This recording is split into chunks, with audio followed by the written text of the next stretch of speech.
But hello, everyone. Hello, I'm BibingkaBear, your local Sun Bear art history teacher and educational streamer. And today is a show and tell collab with Outermost Ghost. Woo! Hi. Yay! Wow. Yeah. If you want to go ahead and introduce yourself and tell us what we're going to be yapping about today. Yeah, hi. I am Outermost Ghost, aka Ghostie. I am a variety streamer here on Twitch and on YouTube. But today I'm mostly here in my capacity as an author and a TTRPG enthusiast. Yay! And then Mauser says she's like, that's me. It's me, it's true. But yeah, so we wanted to collab today. One, because the two of us have just been yapping a lot behind the scenes. I've mentioned it here and there on stream, but every so often me, Ghostie, Goji, and Beans will have some gaming nights together, and it's been a lot of fun. We've been playing like Left 4 Dead 2, Peak. We're actually looking forward to playing some other games in the near future. But also, I read through... Ghostie granted me the privilege of reading through one of her novels, one of her books, last year, I think it was, right? Yeah. Feel free to tell us more about that, and like you as a published author, by the way. I am published, and I have done both the traditional and the independent route. I have written and published 15 books over my time as an author, but only 2 of them are currently available. I have the rights to all my stories. I just some of them I don't want out anymore. So I've written a trilogy, like post-apocalyptic urban fantasy. Ooh. I've done a normal high fantasy trilogy. I've done a 6-book detective novel series. Oh.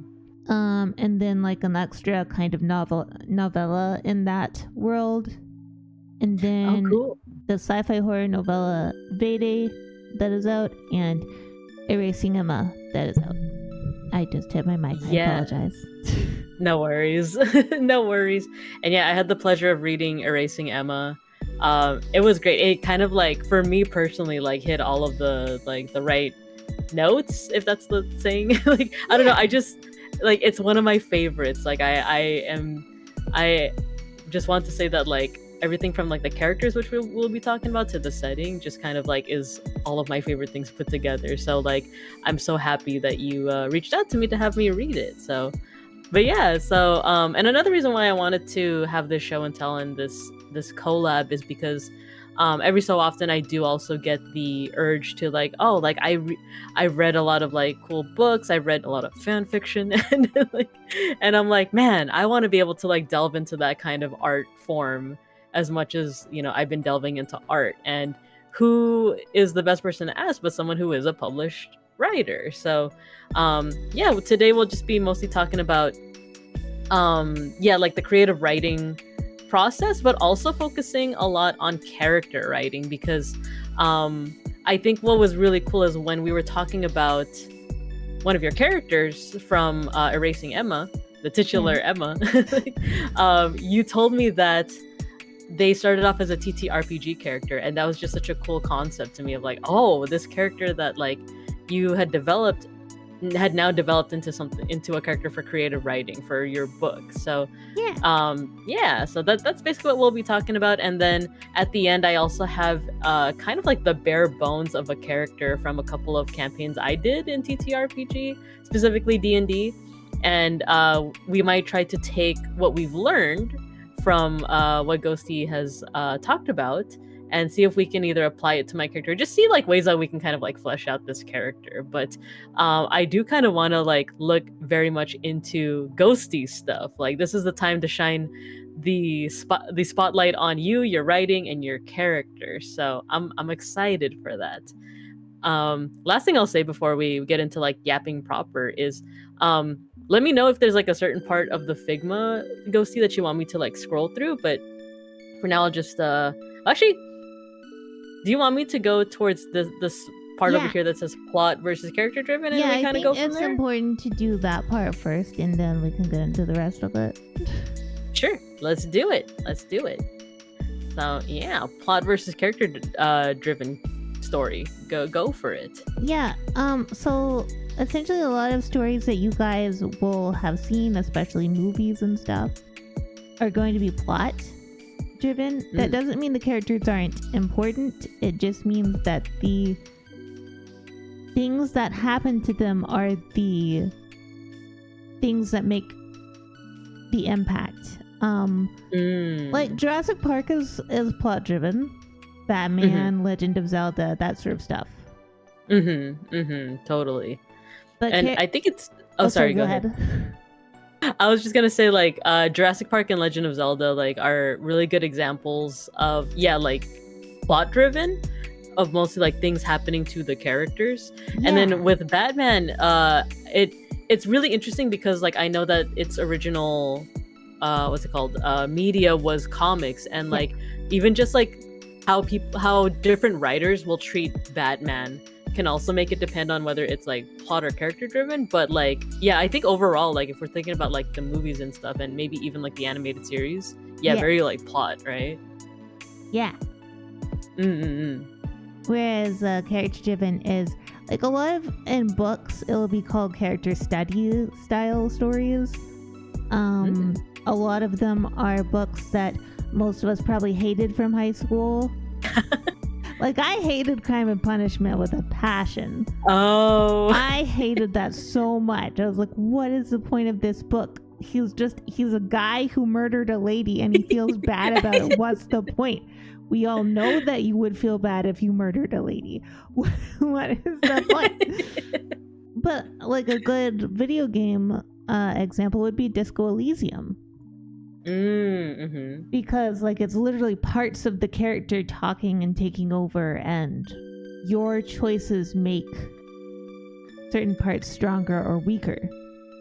Oh, that's a good way to think about it. Because the thing is, I haven't played Disco Elysium. I've heard so much about it, and I saw Randon's playthrough of it. But it does seem like the choices in the game even like kind of affect the personality of the character, right? Exactly. And I think it's very much about the character, less so about the plot. Because I from what I understand, because I've never watched it all the way through, the ending is good, but everybody talks about like, oh, this part of the personality's voice, or this line that this personality part says, or oh man, I loved being Hobocop, or I love being Hobocop. Yeah.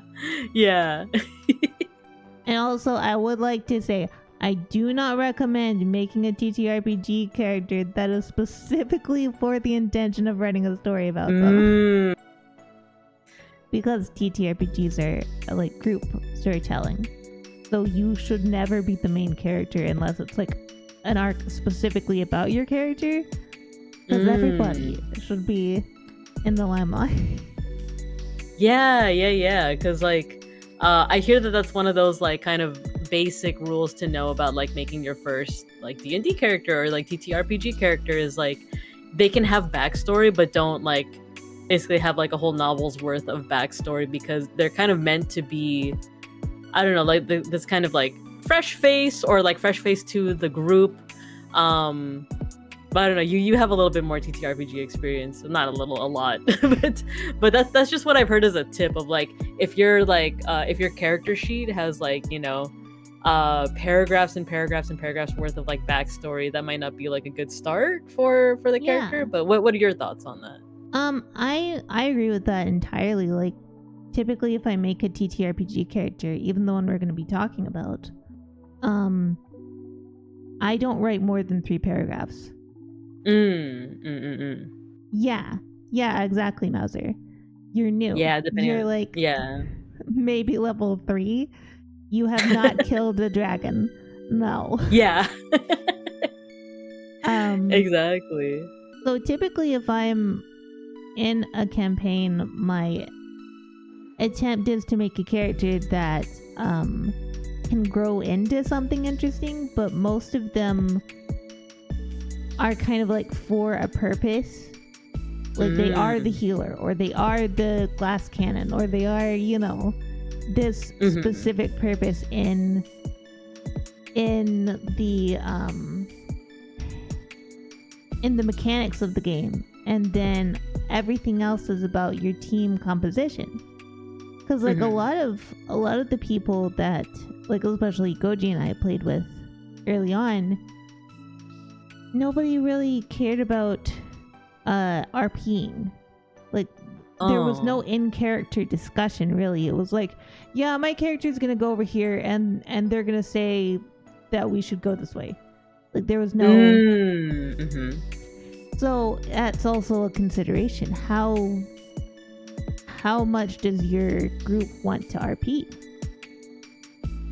That's a good one, because I feel like with the limited TTRPG experience I have, it was mostly like a lot of it was kind of like more leaning on like jokey comedic. Yeah. So if I think at first I wanted a character with kind of like I think the DM has sent me their character sheet for their character, and it was very dramatic, and there was a lot of like backstory, not too much where it was like too much, but it was like dramatic, right? And I was like, okay, maybe I'll make a character that also has like a little bit of like drama and like tragedy in their past. And then I come into the game and it's mostly people kind of just joking around, going for whatever, kind of like what Mauser said, like murder hobo time, of like what is the most chaotic or funny outcome that can come out of this like prompt.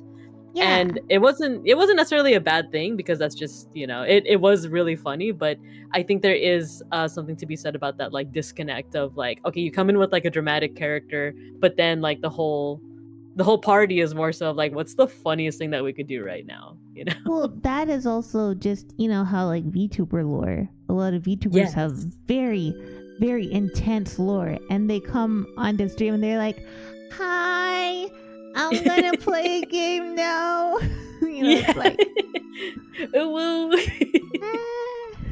You don't look at me. Yeah, I mean that, and I fall into this too. Let's be fair, but yeah, it's fun. Well, that's the thing, is that writing lore is just fun all around for like I think a lot of people, and it's funny when you're when we're talking about like TTRPGs are like this situation where like no one should be the main character. Yeah, I do think of like. I like in my head I was like, this reminds me of something. What does it remind me of? And it reminds me of like when you like a VTuber that's in a group, and you look at all of their like designs together, and not one of them should be the main character. I'm thinking about Tempest really, because like out of like, no, me too. Yeah, like Tempest headquarters. Like the four of them, like, yeah, if they were put in a setting, then Altair would probably be the main character. But like all four of them together, where like they're kind of their own main characters, because quite literally they are in their own streams, but when they collab, they come together in like all this chaos, you know. And Mega Bronson said that's me. I don't think I ever did TTRPG with you, but we both have done TTRPG with the same DM, where like this definitely isn't me trashing on like that group or that DM, because it was really funny. I think it was mostly of like me as a first timer being like, oh, I want to make something dramatic, and then eventually I was like I wanted to go along with the shtick of like, all right, I'll also make kind of like a comedic-ish character, so which we'll talk about later on. Yeah, I think from here I wanted to get into some like starting questions that you had already filled out, which I'm glad, because I saw the screenshot and I'm like, oh, tell me more about this. But before we get into TTRPG stuff, what got you into creative writing in general? Okay, so here's the problem. I don't remember. That's fine, yeah. Because just like with like, I don't remember when I got into Star Wars or Transformers or anything like that. It happened sometime before my memory starts. There are stories that my parents have told me about me running around with a pencil or a pen and grabbing a piece of paper and running up to them and demanding they write something down. Oh, that's so cute. I love that. That means that you were like a creative writer literally from like birth, or from the moment you could like walk and talk. It's like, I need you to write down this idea that I have. I mean, they weren't anything good, probably. It was probably just like, you know. And then there was a cat and it ate a cookie. It was probably things like that, you know? I adore that though. because I do feel like that is how like storytelling does start, with just kind of like simple things that you can observe from the world around you. And tell me about Storybook Weaver. Is that what the screenshot is over here? So in elementary school, in kindergarten, we had Storybook Weaver as one of the things on our classroom computers, and it's this old program that you could still play on like a DOS box and stuff. But yeah, you could make different backgrounds and write your story and print it out, and they have different like models for characters and stuff like that. But apparently my first story that I wrote down and printed out was about these two monsters. One of them flew upside down but forward, and one of them flew right side up but backwards, and they would steal children out of houses. Oh my gosh, wait, that's kind of awesome, because that feels like something you would see in some kind of like mythology or like folklore from like another like culture, because like that, I don't know why that reminds me of like in the Philippines there's like this like vampire witch thing called like the manananggal, which like separates its body from like the middle, and then it just like its top half just flies around at night and like looks for like babies to eat essentially. So like the flying upside down but forward and like right side up but like backward is such a cool, like, I don't know, that's just so like awesome. That's something you would hear in like folklore. I mean, I don't know. I just that was what I wrote, and then I printed it out and I took it home to my parents, and I was very proud. And Dad was like, "Yeah," and Mom was like, wow. It's a cool idea. I love it. But I could understand parents being like, oh, like she didn't write about princesses and knights. She wrote about the monsters. And like, honestly, I love that. I adore that. Well, I mean, by that time, my dad had already like read to me the Nocturnals comics and things like that. And Akira was one of my favorite films as a child. Oh, that's Granted, so cool. I need you to know, Cardcaptor Sakura was banned in our house because it had magic, and Mom said it was witches. But we can watch Akira entirely uncensored. I don't know what's going on here. Yeah, because like when you said Akira, it's like I remember there was some very interesting like animation, like beautiful animation, but there was also like pulsating, explodey things. Much body horror. Exactly. And also in the chat, Mega Bronson said my character with them was a confused old lady that they thought was undead, but was just found napping in a crypt. All of my RP was rambling, which I feel like that's a great way to RP as well. That's cute. And Mauser says she was in the Wattpad pipeline from the early ages. Is that true? I have never been on Wattpad. Okay, I'm glad, because I've also never been on Wattpad, and I was a fanfiction.net kind of gal. Same. And then AO3 kind of rose up out of the depths. I actually don't know when. AO3 became popular, but now I'm starting to hear about like Wattpad, maybe just like a couple of years ago, but I assume that's like another fanfiction platform? Wattpad is a place where you can host your own fiction. But it's... The reason I never got into Wattpad is actually about rights. Story rights. If you publish your stuff on Wattpad, it has already been published. You cannot sell first publishing rights to a publisher. Oh, I had no idea. Yeah. It's also dang. Another reason why you should not store your stories on Google Drive, because Google Drive and their EULA has claim to those stories, even though you haven't put them out there. They have first claim. I'm writing this down. Google Drive, don't do it. Don't do it. A lot of people still do. Like, I don't think it's ever been tested in court, but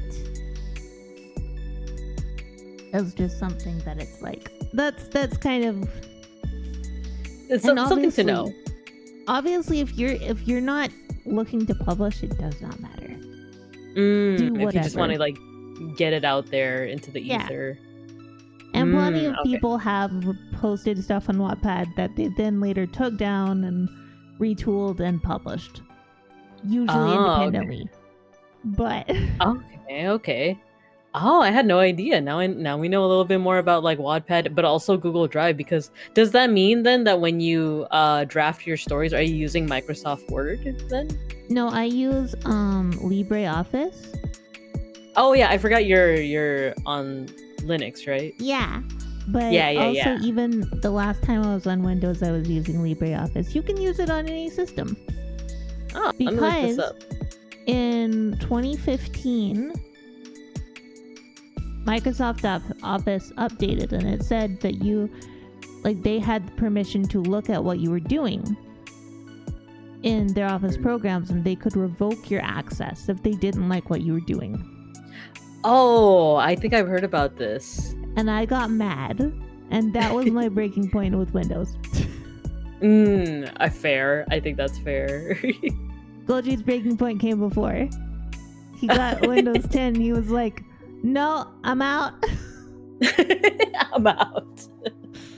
Dang. Okay. Dang. So that's another thing that like, because I've never attempted to like publish or get too much into creative writing, is like the idea of like rights, the idea of like who is looking over your shoulder and being like, you can't write that, and then like limiting your access. So interesting. Yeah. Interesting. Okay. And then I do agree with what Mega Bronson said about your two creatures. That's very children's folk horror. I agree. I've never used them again. That's a cool one. That's a cool like concept. You know, if you ever think about like developing them. But also it says here that you most of your stories are character focused. Do you want to tell me more? Yeah, tell me more. Well, I struggle with plot focused things because I'm like, but it matters what the character would do. What are they thinking about? What are they doing? And a lot of my stories, obviously the mystery ones are more plot focused, but the other ones are more character focused. So a lot of times when I think of a story I want to write, I have to think of a character I want to write about first. Because the plot just is a little bit boring to me. Okay. So do you feel like that might be a point of preference for folks? Like it's like some people just do better with plot driven and others just do well with character? Yes. And also that's a preference a person will have it as a reader as well. Okay. Yeah, because I know that when we were talking about like Jurassic Park, I was like kind of like praising it so much of like, oh, I love the story so much and I love how like Michael Crichton like writes and stuff, but because like in retrospect it's not very character driven. And I remember when I was like looking at the reviews for it, a lot of people are like, it's a fun story and like if you're into dinosaurs then you will likely enjoy it, but if you're here for like any kind of character development, like I guess spoiler alert for like a very old novel, but I feel like there's not that much of it there. And then if they do have a character, the only character I feel like stayed like consistent throughout the entire thing was Ian Malcolm, and I do not like that man. Yeah, I know you dislike him. Yeah, but you're right. He is very consistent. Like he is consistent like from beginning to end. Like, well, that's the thing is that like because there's no real like character development from beginning to end, he is very much the same. His ideas like persist throughout the whole thing of like how he feels about science and how he feels about whatever hell is going on Jurassic Park.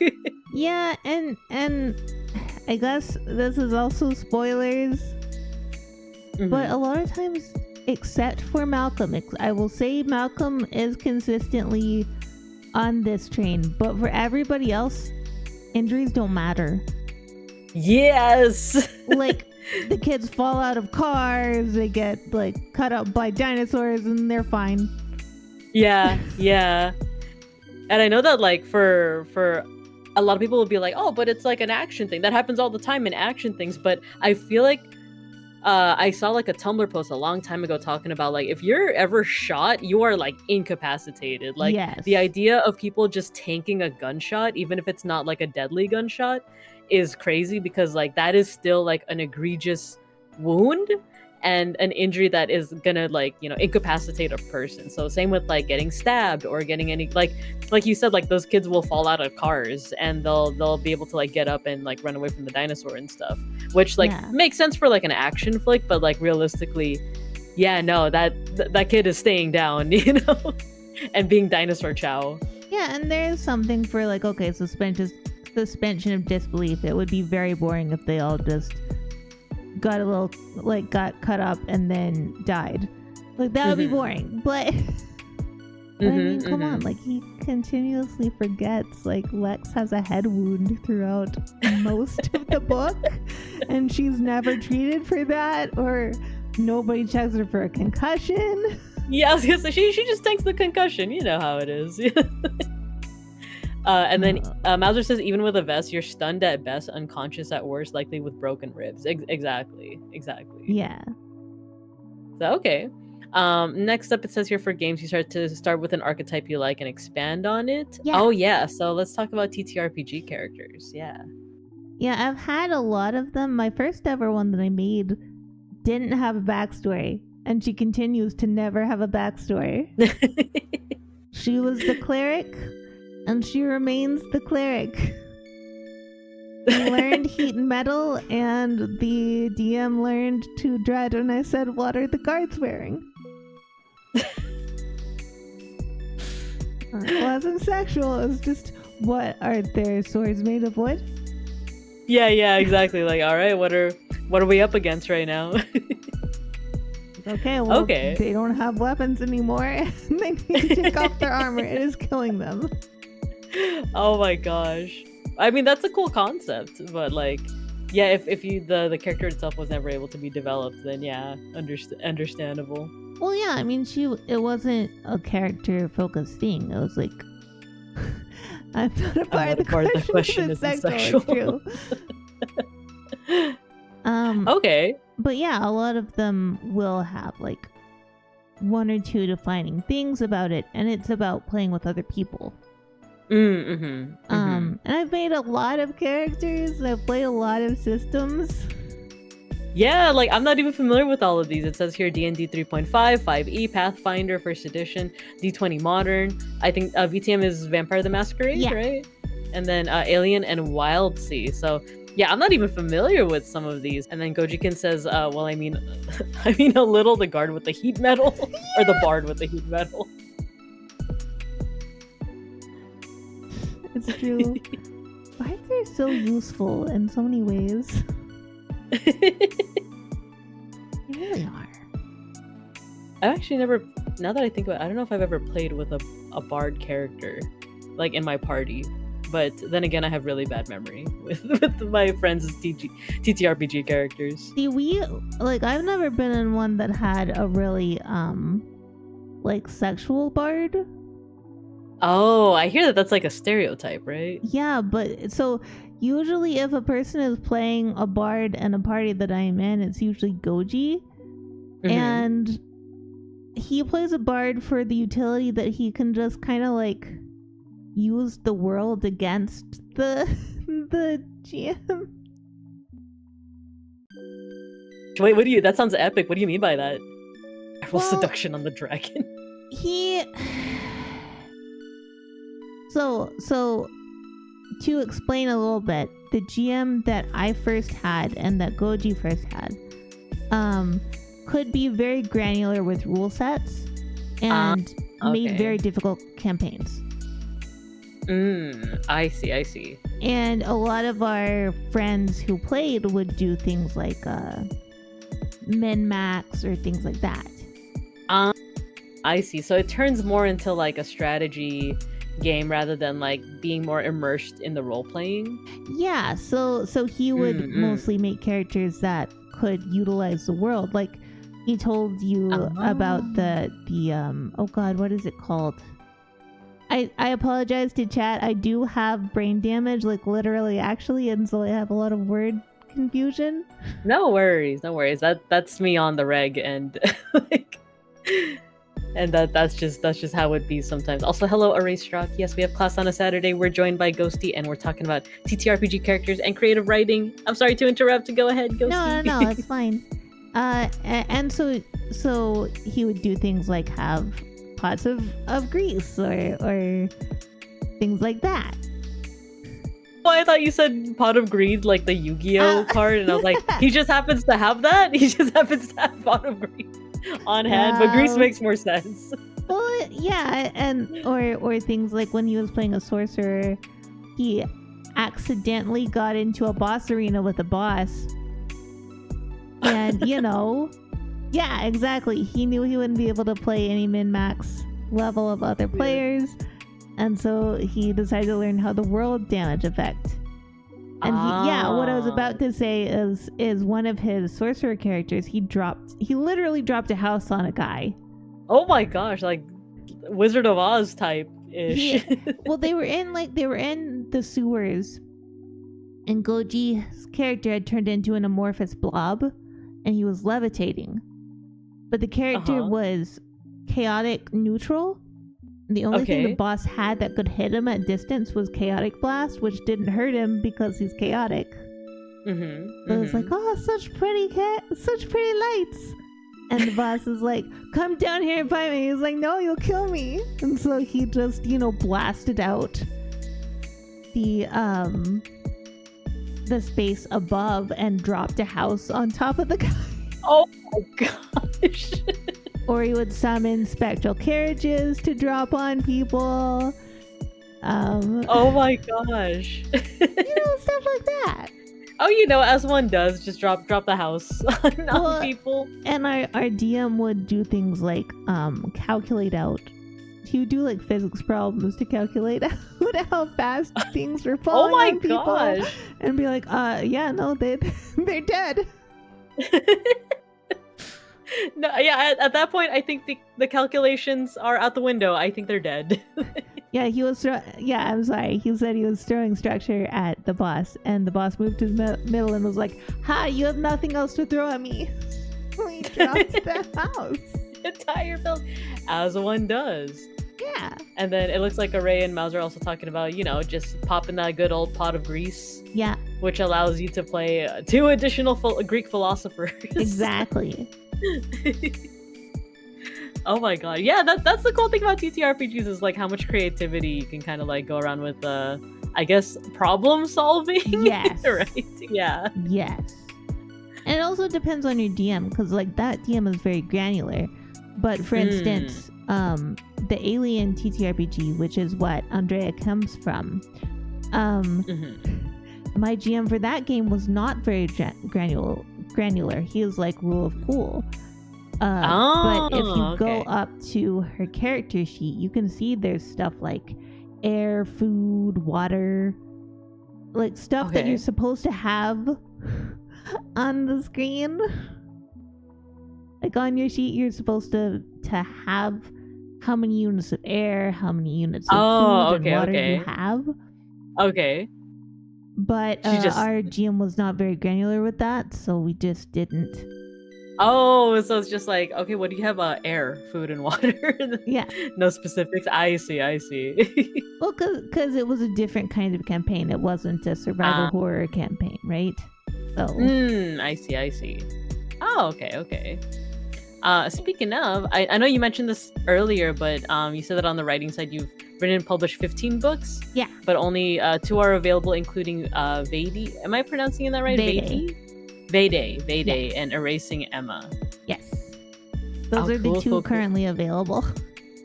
Cool. And I was able to read through Erasing Emma. I haven't read through Vade yet. Yeah, Vade is much more plot-centric, but with a lot of character-centric stuff in it as well. I think that's why it's shorter, because I was like, well, the plot's done. Nothing else needs to be said, right? Yeah.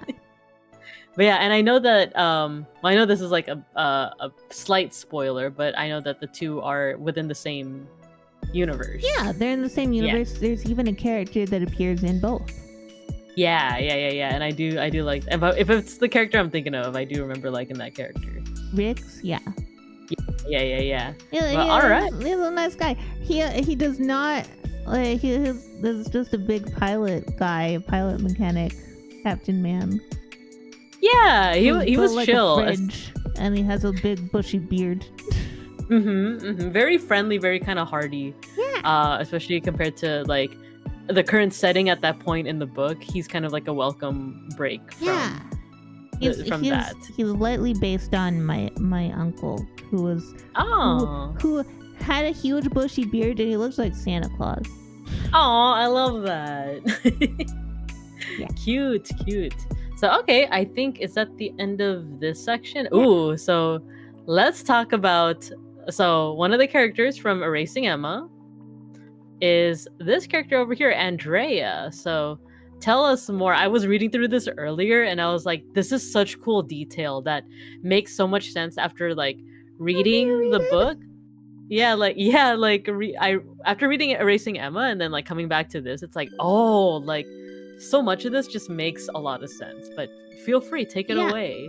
So, this is the end character sheet. This is not the beginning of the character sheet. Oh, okay. So this is how she was at the very end. Now to explain a little bit about this character sheet means explaining a little bit about the Alien TTRPG. Yeah, go for it. It was very, very, very set up for action of player versus player. Oh, I think you mentioned that before. Yeah. I won't be talking too much about that campaign. Okay. We'll reference here and there as explanation, but overall I don't want to get into it today. But sure. Things like to explain a little bit about how this started, my friend invited me to be in this campaign, and another friend who was in the campain, she was like, she usually plays very chaotic characters, and she was like, I'm gonna be a police officer this time. I'm gonna be a straight-laced, straight-talking police officer. And I was like, great! I'm gonna be a criminal. Nice. I want to be a thief. Specifically, because this is also coming off of the same GM had run a one-shot in Jurassic Park TTRPG. Oh, it was a lot of fun. He did a great job. And in that TTRPG, I played a disgruntled tech worker. Okay. And she was just like at the end of her rope. This was the last time she was ever coming out here. Screw all this stuff. And so she was very like direct and low-toned and not very happy to be around people. I was like, I'm gonna play a cheerful person. Yeah. Ah, okay. So this was kind of like a welcome change compared to like the previous campaign. Yeah. And so I told my GM I wanted to be a criminal. I didn't know anything about the world setting.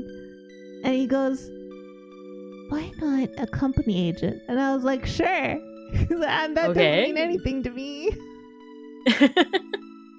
And he's like, okay, good. I still, to this day, do not know what her job was. She was special operations agent? Okay, does that mean I'm spec ops? No. What does that mean? Go do corporate crime. Go do corporate crime. What is corporate crime? I don't know. What do I do?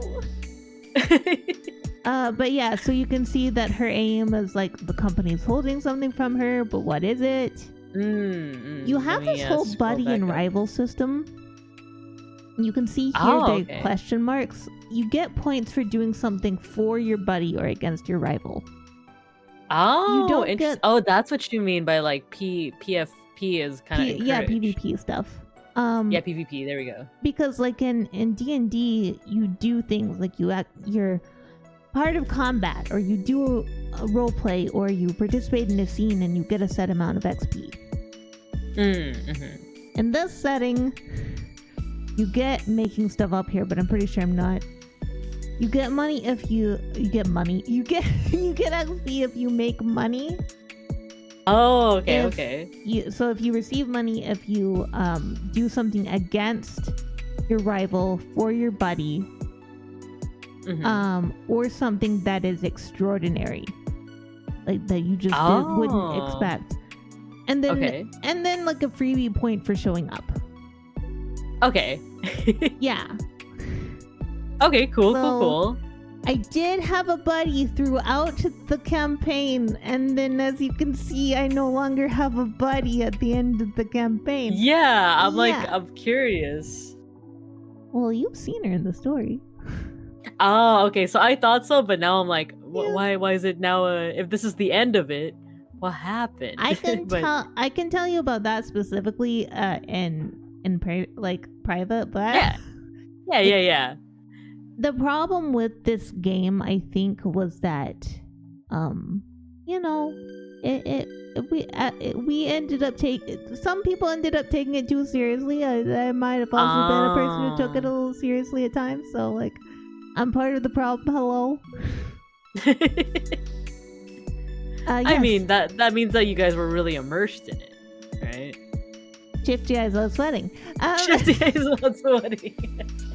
Mauser, yes, you did help me significantly. But you can also see here her original backstory. Her original backstory is 3 paragraphs long. There's nothing wrong in her life. She just chose something that would be more job secure. Yeah. And, that was it. And she thought she would help people, that's all. I gave her a drug addiction because I didn't understand the world setting. So I was like, well, if I screw up, then we can be like... She's on drugs! She's addicted! But also, if you look back up at the character sheet, you have small items in there. Tiny items. Oh, yeah, I didn't even notice that. Naprolev, Never Sleep, data transmitter card with corporate. Here. If you look up here, tiny items. Okay, tiny items. Self-respect and dignity and bulk and monies. Yeah, exactly. And there we go. There you go. Nice. That I don't know if that's supposed to be tiny, but it is to me. It's not tiny at all. But yeah, I don't know if you had anything you wanted to say, your question or anything about that part. Overall, I think, like I said, this is really interesting coming from someone who read the book first, and then is now seeing kind of like the background of this character. It's interesting to this part here. It's like her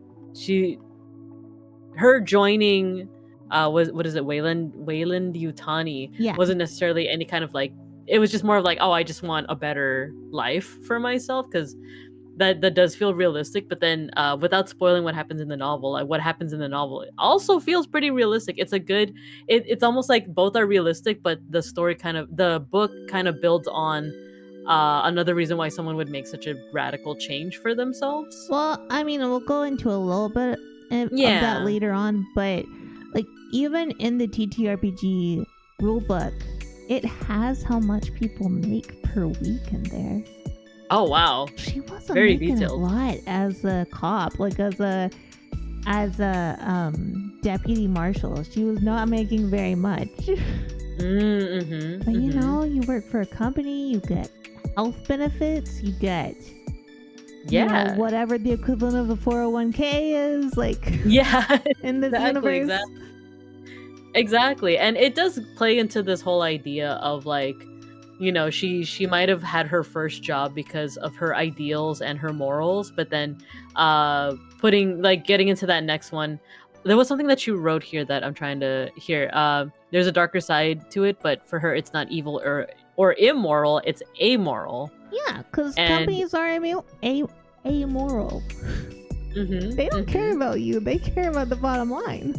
Exactly. And like it is one of those things where it's like, oh, in like a capitalist society, like which option are you going to choose? The one that like supports your passion and your love for the community and that stuff, or are you going to pick the one that like lets you be a little bit more comfortable so that you can pursue those other passions? So I like that as a kind of like internal conflict for her. Yeah. And you can see like a little further down, these are the different feats. Yeah, I was reading these too, and these are so sick. Yeah, and they're from different places because she started out as a police officer. She has things like hothead, which allows her to shirk authority a little bit. And take control of a situation. I like the one merciless because it led to a fun story in game. Yeah, so I'm reading here. It says you can perform a coup de grace. What or coup de grace? Coup de grace without rolling empathy. Yeah, so what does that entail? Tell me more about that. In the game, you have to roll and fail an empathy roll to be able to cause another person harm. Ah, okay. A coup de grace is killing somebody who is already down. You have to fail an empathy roll to do that. Oh, interesting. So here it says you can perform that without rolling for empathy. Oh, wow. Yeah. That's that sick. Happened later, and they were like, "Don't why isn't she rolling an empathy?" Wow. This is a cool build, or like, well, duh. Like, I don't know, like this with like take control is showing like so much of her personality just from like their abilities, right? Yeah, the system is so cool. I don't know how to say your name. Impossible? One-shot module. Yeah, hello, Impossible. Hello. Impossible. Yeah, I default to Impossible, but let me know if I've just been mispronouncing it this whole time. But yeah, no, I love this system. It's so cool. I love the stress system. There's a whole system for like so going back up to the main character sheet, you'll see yeah, I did get it. The stress level. You gain stress for different things. You can push rolls, so pushing a roll is to like re-roll a thing. Okay. Impossible says standard answer nowadays that's pronounced however you're not saying it. Nice. Impossible. Impossible. So you gain stress, and then stress dice makes your rolls both easier and more difficult simultaneously. Oh, interesting. Okay. Because in this system, it's a D6 system. Okay. So if I was rolling for strength alone, I would roll 5d6. Oh, that's what these numbers mean. Yeah. I don't know why I thought it was just like an order over here. I see. Yeah. But if I roll it while I have a stress level, now I'm rolling 6. Oh, so it's almost like a +1 to that. If the stress dice gets a 1, then I have to make a panic roll. Oh. And then a panic roll, well, it wouldn't do anything on a stress level of 1 probably. Because we only have 1 dice, and like 1 through 6 I think doesn't do anything. But you can do things like I see. Scream, and if you scream, then it causes everyone else to gain a stress level, but you lose a stress level. Oh, interesting. That's a really interesting like system. Yeah. Okay. And past a certain panic threshold, you gain traumas, permanent debuffs. Oh my gosh. Nightmares, addictions, any of that sort of thing. That's a trauma. You can even get amnesia. What? That is so sick. Or like that's a really interesting way to go about a system like that. It's so much fun. I love it. And there is actually an Alien game that implements it so well, but the story is so awful it makes me sad. Oh, dang. Yeah, Impossible saying it's super ruthless. It's great. I love it. That's awesome. Dang. But yeah, it's a really great system for that. But yeah, also through the gameplay, her personality kind of came out. She's not a hero.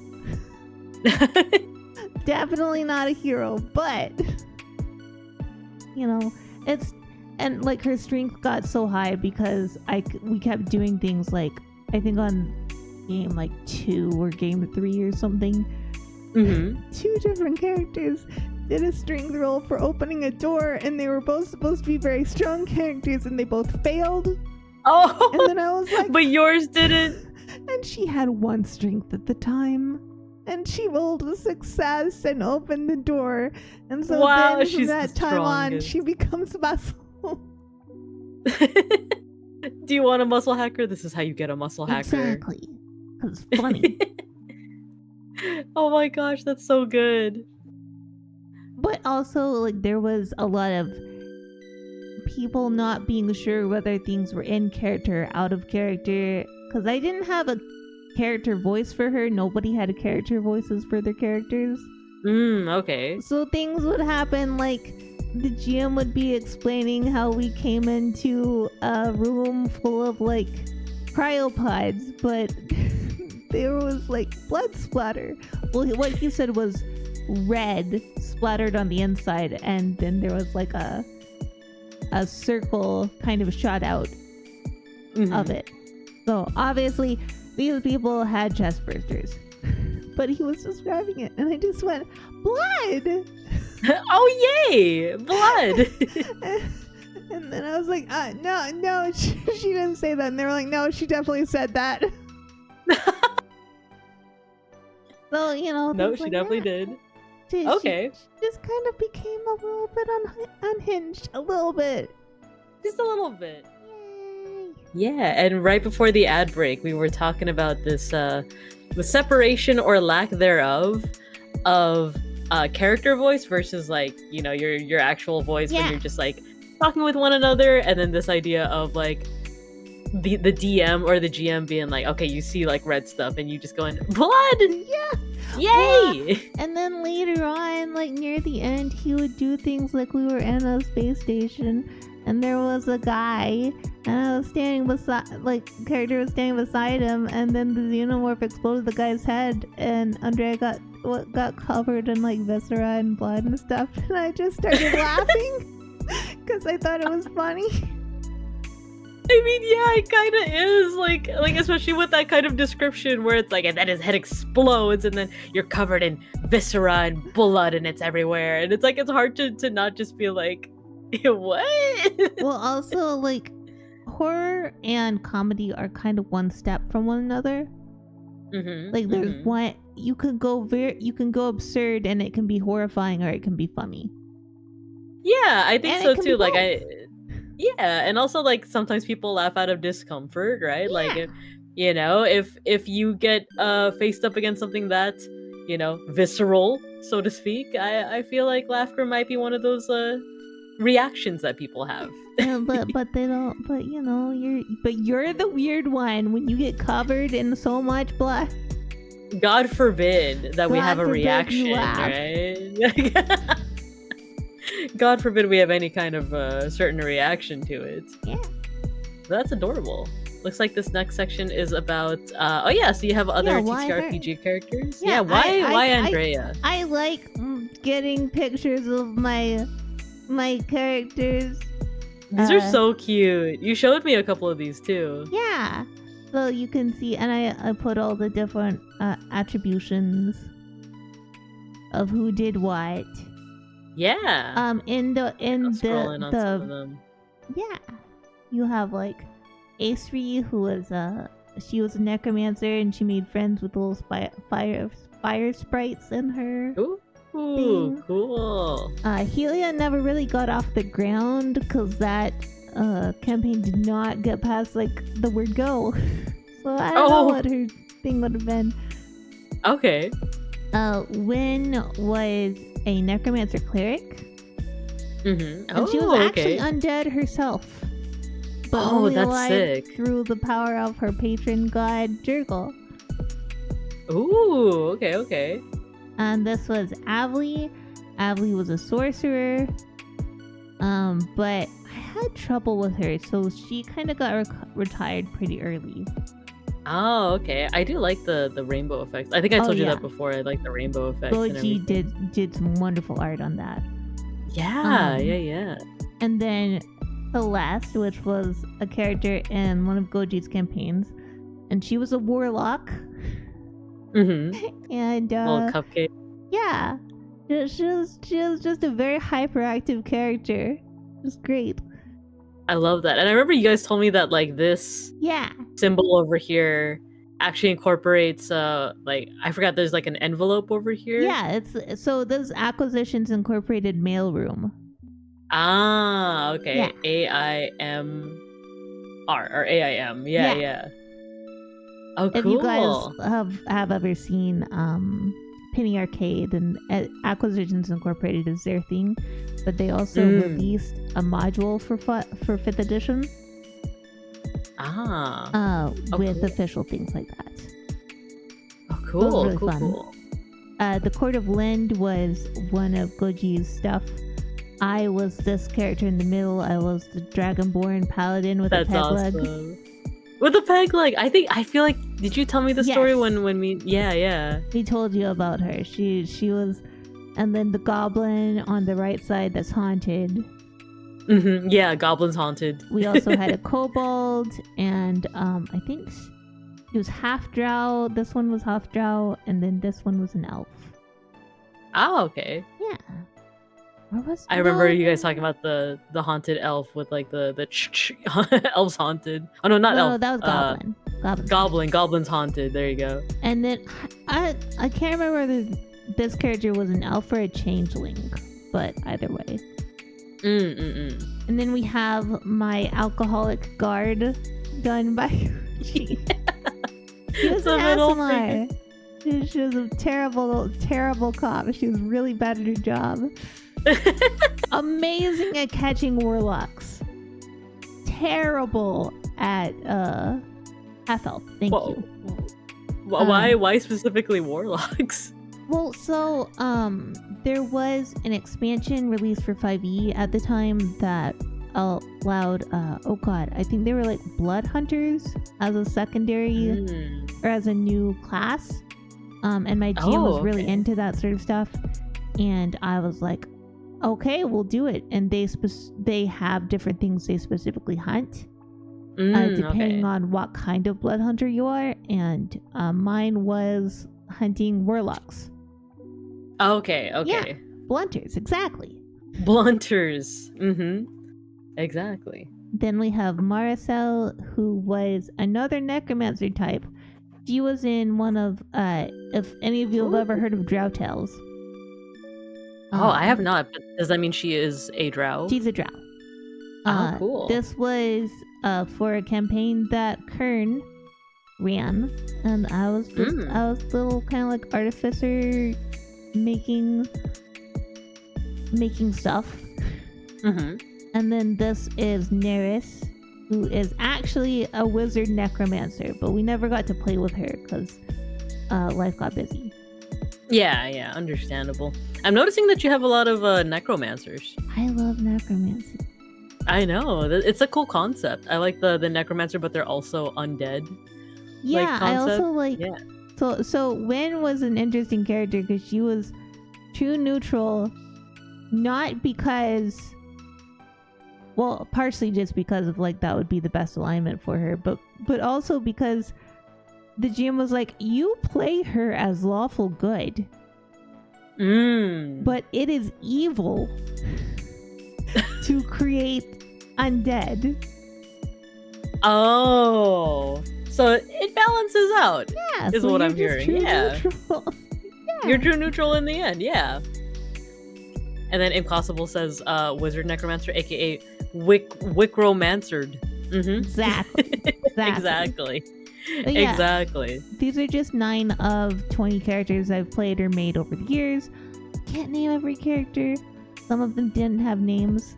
I know Goji and I told you and Beans about the kind of like havoc crime spree clown guys that we played.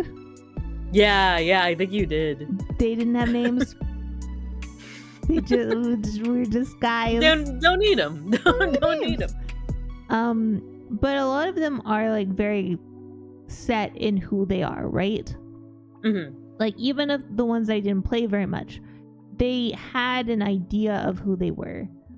Andrea was incredibly flawed. So she was not set. Ah, okay. And so it's kind of like you can she is the most malleable and the most changeable throughout. And then I felt like she would just fit better in. Yeah, I'm noticing this trend of just like, well, it's just like kind of a general guideline with TTRPG characters in general of like the best ones are the ones that like have, as you wrote here, like space to play, grow, and change. Yeah. Yeah, and I think a lot of what I tend to try and do when I make characters is not be the one that's too malleable, because then you get focused on and you're just like, I want to just not be the person in the driver's seat, please. Yeah, because then like, yeah, that's a good point too. Like if they're too malleable, then they almost don't have like a personality in some ways. Yeah. Right? Or in Andrea's case, she had a personality, but she would try to like chameleon herself into different situations where she would not be offensive. But which would make sense for her character. Yeah, exactly. Also, sorry, I'm eating like grapes on the side. How I don't know if did you know that possums love grapes and you should have grapes? Wait, do they? Sorry, this is a tangent, but do they actually like grapes? Yeah. Because I know grapes are poisonous to a lot of animals, right? Not to possums. And also, if you like possums in your area, and you live in a place where opossums are, plant a persimmon tree. They love persimmons. You know, I do see a lot of possums in this area. Well, not a lot, but like in like parts of Los Pincos, there are quite a bit of possums. They're adorable. They look like they have fingerless gloves. That's the species that we have in our neck of the woods, but they're so cute. That's probably the Virginia opossum. That is the most prevalent in North America, and they're the only marsupial that is native to North America. Oh yeah, I remember hearing about that. The rest of them are in Australia, right? No, because there are 103 different species of opossum. It's just the Virginia opossum is the only one in North America. The rest are in Central and South America. Oh, interesting. But the opossum, the Virginia opossum, is the only marsupial in the North America region. Oh, okay. Well, now we know. So I'm gonna be eating these grapes on behalf of the possums. Exactly. Nice. Awesome. Yeah. And also I did want to address that as this, like the next section is just that technically it is fan fiction. Technically, whenever you start a thing where you're talking about a character you played in a campaign, it is fan fiction until you change the things about it and make it your own.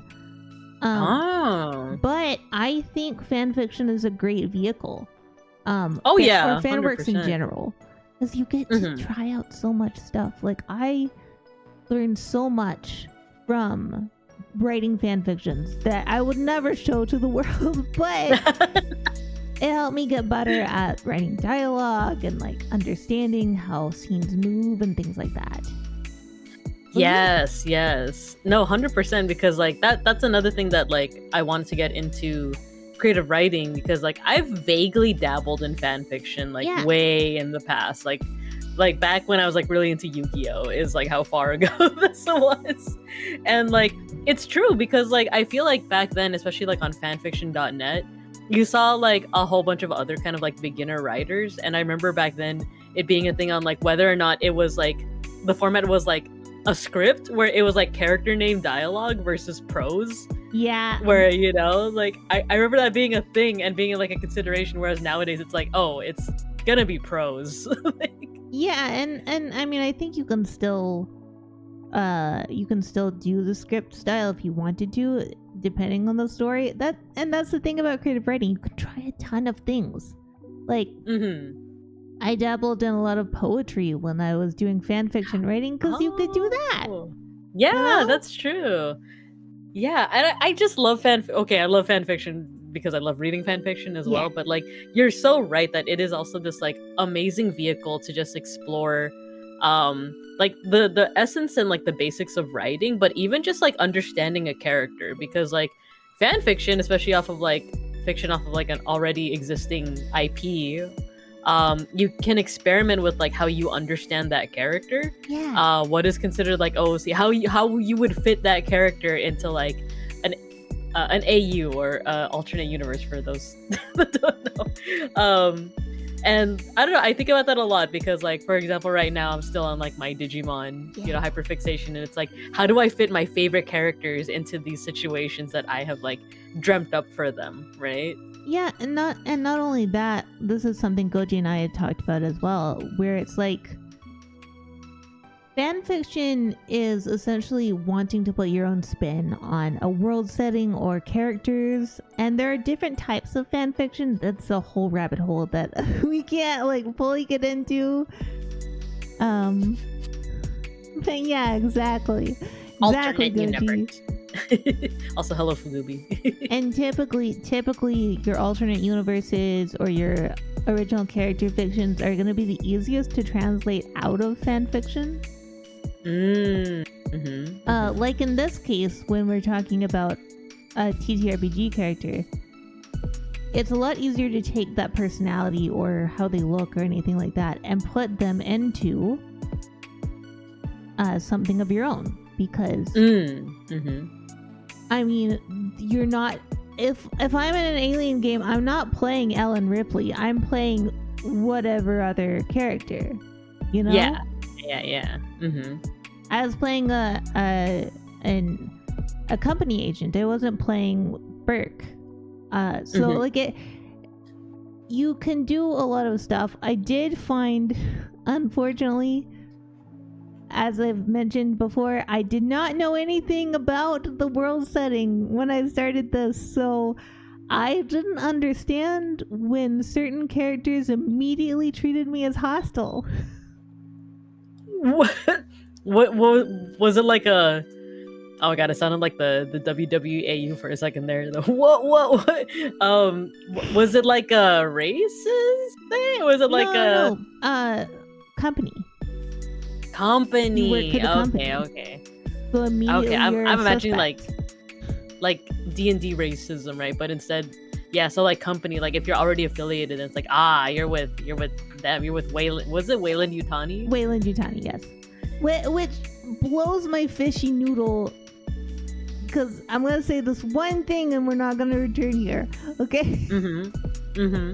In universe, that company, it makes the ships you're in, the stations you live on. It produces the terraforming colonies that make your worlds livable. It gives you oxygen. It controls the textile industries, the food industries, the weapons, everything. Okay. Without them, you cannot breathe, and you're gonna be at me because I work for the thing that allows us to breathe. No. How dare you give me air? How dare? I mean, there is something to be said about corporations. Corporations are evil. Like, this hands down. Yeah. But because like I imagine it like, what's like the like IRL equivalent, I guess, like people like people don't like Elon Musk, except for me, dear FBI agent who is listening in on this conversation. No joke, there could be a Fed listening in, because I vacated my US citizenship a couple years ago, and I have a Fed assigned to me for the next 3 years after this. Well, I'm sure they're enjoying the lore drop. I'm sure they are. So, but yeah, like, the electric vehicles are a cool thing, but because like the CEO of the company, Elon Musk, is the way that he is, like, I can kind of see where like some of the vitriol comes from. So probably that's, well, I don't know. You guys know the plot of your universe better than I, but I Also, I think it's slightly different, because it's one of those things where obviously we have a lot of capitalist stuff happening here in North America, especially in the US. But if somebody tells you that they work for Amazon, or they work for Walmart, or they work for Tesla or something, you're not mad at them. And a lot of times, especially with the Amazon workers, you're like, oh man, buddy, I'm so sorry. Yeah, for real. Like, a lot of it is like more so pity. But I can also imagine some people just being like having like, wrongly directed hatred towards like, oh, you're affiliated with them. How dare you, If you're like, yeah, I'm the CEO of, then yeah, sure. Take the you deserve some of that. Yeah. But yeah. Definitely. Okay, cool. Oh yeah, so talking about fan fiction, how people have treated you in the TTRPG. No, yeah, like I also praising the idea of fan fiction. Yeah, I think it's a great idea. I do think that if you guys are interested in like learning how to draw or how to write or anything like that, practice on fan fiction stuff. Because it's a great way to 100%. learn. Yeah. 100% agree. Oh yeah. Okay, TTRPG book, TTRPG character versus book character. Yeah, and you can see right here, this is a wonderful art piece by... I love this. By Sigdom.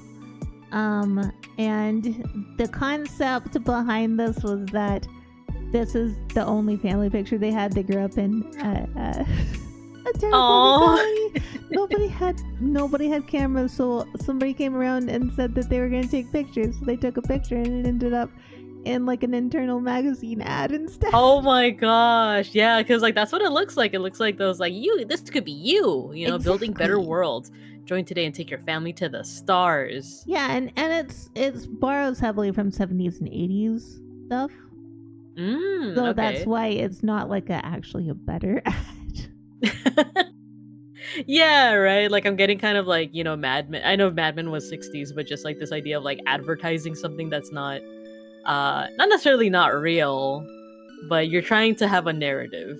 Well, it's not just that. It's like if you wanted to do this ad in today's world, these people would not be sitting here. They would be kind of like in white space, and you'd have big bold letters.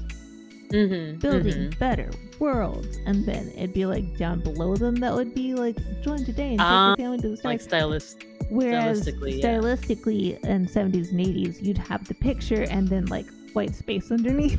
You say the thing. Yeah, you're so right. Yeah, actually in Alien Isolation they do a great job of doing that too. Oh, like, all of their advertisements would have been period accurate to like 70s 80s style. It's great. Oh, it's wonderful. Cool. This is also just like scare you. Oh yeah, like I was gonna say too, like as like coming from like reading Erasing Emma, like this is such a like darling picture as well. Yeah. This is just so cute. You can see the dad. The dad's just happy. I was like, the dad's just happy to be there. He's like, these are my two girls. Yeah. Yeah, like there's so much personality, like just from like the expressions that they have. Even this little detail that when I was scrolling down, I didn't even notice that. Like, oh yeah, look, you can see like a little bit of her sock over here. You know, like she's a kid. Like Sigmund did a great job. 100%. Yeah, it's so cute. But yeah, because the TTRPG is kind of like a plot-driven experience. Once there's more than two players, I do know people who play TTRPGs with only one player and one DM, and I'm like, how do you manage that? Yeah, that's so like a one-on-one situation. Yeah. Oh, never heard of such a thing. Well, you know what? A little bit of story time in terms of like when I first got into Robbie51, hello, thank you for the 28 months. Yeah, when I was first getting into D&D, it was from a colleague who we both worked for like a Filipino school, and he would like I would commute with him. And during our commutes, he would tell me about D&D, and I expressed interest, and he would actually like give me little like mini like micro scenarios of like, all right, you're in front of like a treasure box, what do you do? And then it's like, I open it, like, oh well, it's actually a mimic, what are you gonna do now? So like he was kind of like training me on like getting into the idea of like TTRPG. So I forgot why we got into this topic. Talking about solo play, one-on-one play. Yeah, solo play. And then also, Goji is correct. You can do some solo play in some systems. And then Mega Bronze said, "I love when he randomly does that because we both know the guy. He's been in chat before. His name is Crazy Like a Fox, but he's like our main DM. But yeah, he got me into that, and so yeah, like I guess solo play does work. I think for me, it just like it feels a lot more fun with like more people because you can like all build off and riff off each other. Yeah, right. And it feels less, I don't know, there's something very visceral and personal if you're the only character being focused on or the only character there, which I find uncomfortable, but that's just a very human feeling, I think. Yeah, 100%. But also that means that TTRPGs kind of have two stories happening at the same time. You have the plot-driven campaign, and then the internal story that the player is experiencing as their character. So I think it's like one of the only experiences where you have both plot and character at the same time. Oh, true. I never thought about it that way, but yeah, like it is one of those because like overall everyone's having the shared story, but then you are also like forging the story for your character. Yeah, and that was something that Goji and I were also talking about. If you cannot tell, I talk to my husband about things. Shockingly, I know. It's the best situation in which to talk about stuff, but also like it's I understand because like me and Beans also have these conversations as well. Not necessarily about TTRPGs, but like stuff that we watch. So it's fun. It's fun. Yeah, and a book can be any kind of way, like character driven, plot driven, or whatever. And the main character can be whatever the main character needs to be. And there aren't very many wrong ways to make a book character. The only reason I say looking at you, Michael Crichton, is because of that one guy, like at the tail end of Michael Crichton's life, he wrote in a guy he was having beef with as like a kitty diddler in his book. Oh my gosh! That part I didn't know about. And he was like he changed the guy's first name to a nickname of his first name, but kept the last name the same, and like the guy's work history and like education history the same. My gosh! Like it ended up in a lawsuit. Yeah, I would imagine so. Like for defamation or something. Like yeah. That's insane. Like he really had like he's really a hater. He was so mad. But like I said, there aren't many wrong ways to make a book character in that way, but there are ways that you can become a difficult player in a TTRPG. True. Yeah, no, same for Goofy. Like what the heck? But yeah, because like this conversation about how like there is kind of like this plot driven and character driven story happening at the same time in a TTRPG, I think that's cool because like then if and when you choose to like create it into a book, then you can pick which one to focus on. You can focus on that overall plot, or like you said, like that character driven plot that you went through with your character. Yeah, but an important note for that is if you're going to use any aspects, you need to ask permission from your GM or from whoever you're taking it from. And if they say no, you have to abide by that. I see. Yeah, that does make sense. Yes, exactly, Goji. Was it the writing equivalent of an artist going, "Don't test me, I can draw you pregnant"? I love that. It was true. Artists make this man impreg. We were small aside, Goji and I were playing with a couple of our friends once on Peak, and we made the joke about making my friend who was the wife in the situation made the joke about getting her husband pregnant. And so I was like, I mean, I could commission a piece where you're trying to put a face hugger. Oh my gosh. I mean, technically, yes. Also, hello, Luminous Bard. It's not wrong. Exactly. Today we are collabing with Ghostie. We're talking about TTRPG. Hi. That's exactly what she did. And it's been awesome. Yeah. Oh yeah, so there we go. So here we are going from game to book. I love the art, by the way. Like when you showed me, I think this art over here, I was like flabbergasted. I was like, oh my gosh, love. Amaze. I wanted to turn this. I'd actually commissioned it as something to turn into a keychain. Then I was like, I don't know how to make a keychain, and so it's just a chibi. But that's so cute, though. I love it. Yeah. And the note below it is important for context. Oh yes. She was meant to be average height, so she was 5'3". But everybody else made their characters tall. So she ended up being like, short. She's gonna get kidnapped. Oh no! She's a child now. You know what's funny is that my flesh body is 5'0". Yeah. And Binka, the bear herself, is 4'0", so she towers. She is a tower. Well, I'll just say that. Most of my friends growing up were like 5'1". Yeah, around there. I was the weirdo at 5'10". And oh my gosh, you tower over me. I just wanted to be a normal size. Shark bait is crazy. No. Yeah, love this artwork so much. It's so good. I love it too. It's so good. The gloves too. I love the little gloves. Yeah. Like, hi, I'm gonna clean up your mess. It's a promise. But yeah, about 9 sessions in was when something happened, and I was like, actually, I have to pay attention to this character a lot. Okay.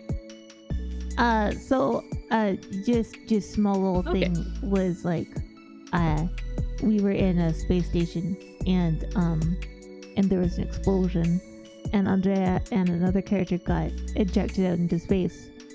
Oh my gosh! That was the end of the session. And what do you mean? Then went to my GM event immediately and went, "Are we hard sci-fi or soft sci-fi?" No, yeah, for real. Cause like, did they have spacesuits? Yeah, on? they were in pressure suits because it was an abandoned thing. It didn't have air or anything.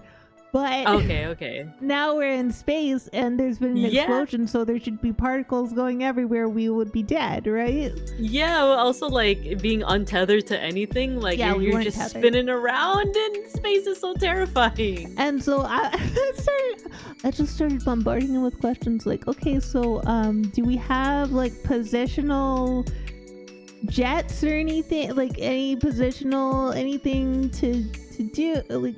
I know we don't have jetpacks, but do we have like little thrusters? No. Does everything have? Do you have grab bars? Can we grab onto a grab? No. Okay. Just all these questions that I don't think he was prepared for, but that meant that I suddenly was locked in. And then I was like, I would like to expand her backstory, and he was like, that sounds like a great idea. Oh, okay. Which is a trap. That's a trap. Don't take that bait. I'm so curious. Well, because if you start doing a whole bunch of stuff that can't be put in game, but you're thinking in your head, but maybe your GM isn't holding it as gospel, you might find yourself like, a little bit like, oh, wait a minute, I thought we talked about this. It turns out I just dreamed it up. Well, no, we would exchange things. They would read. It's just like, how much of this are you actually putting in or not? But yeah, I kind of, and people who watch me will know, I went on a little bit of an alien bender. Nice. Trying to understand the world so I could properly place her, so that she could stay a player character. And that didn't work.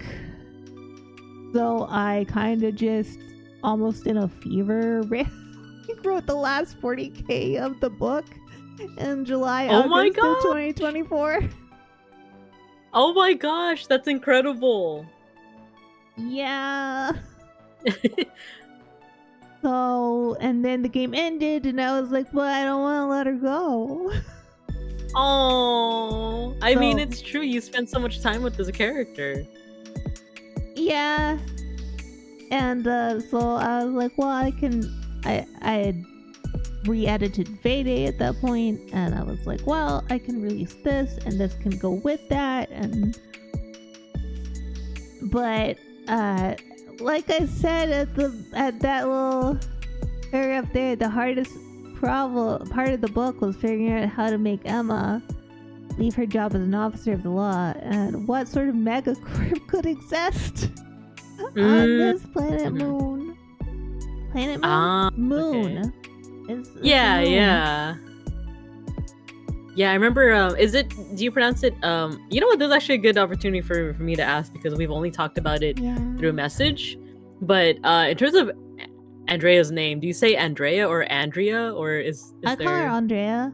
Andrea, specifically because when I was little, I watched Reboot, and there's a character named Andrea in there, and I was like, but that is a question that I didn't actually add on to this, but names are incredibly important respect markers. But almost everybody would change how they said her name almost every time they said her name. Yeah, right? Where it's like Andrea, Andrea, like Andrea, and almost none of them would ever say Andrea, and I was just like, I say that. I mean, it's true that. Where it's like, yeah, I guess that's my name.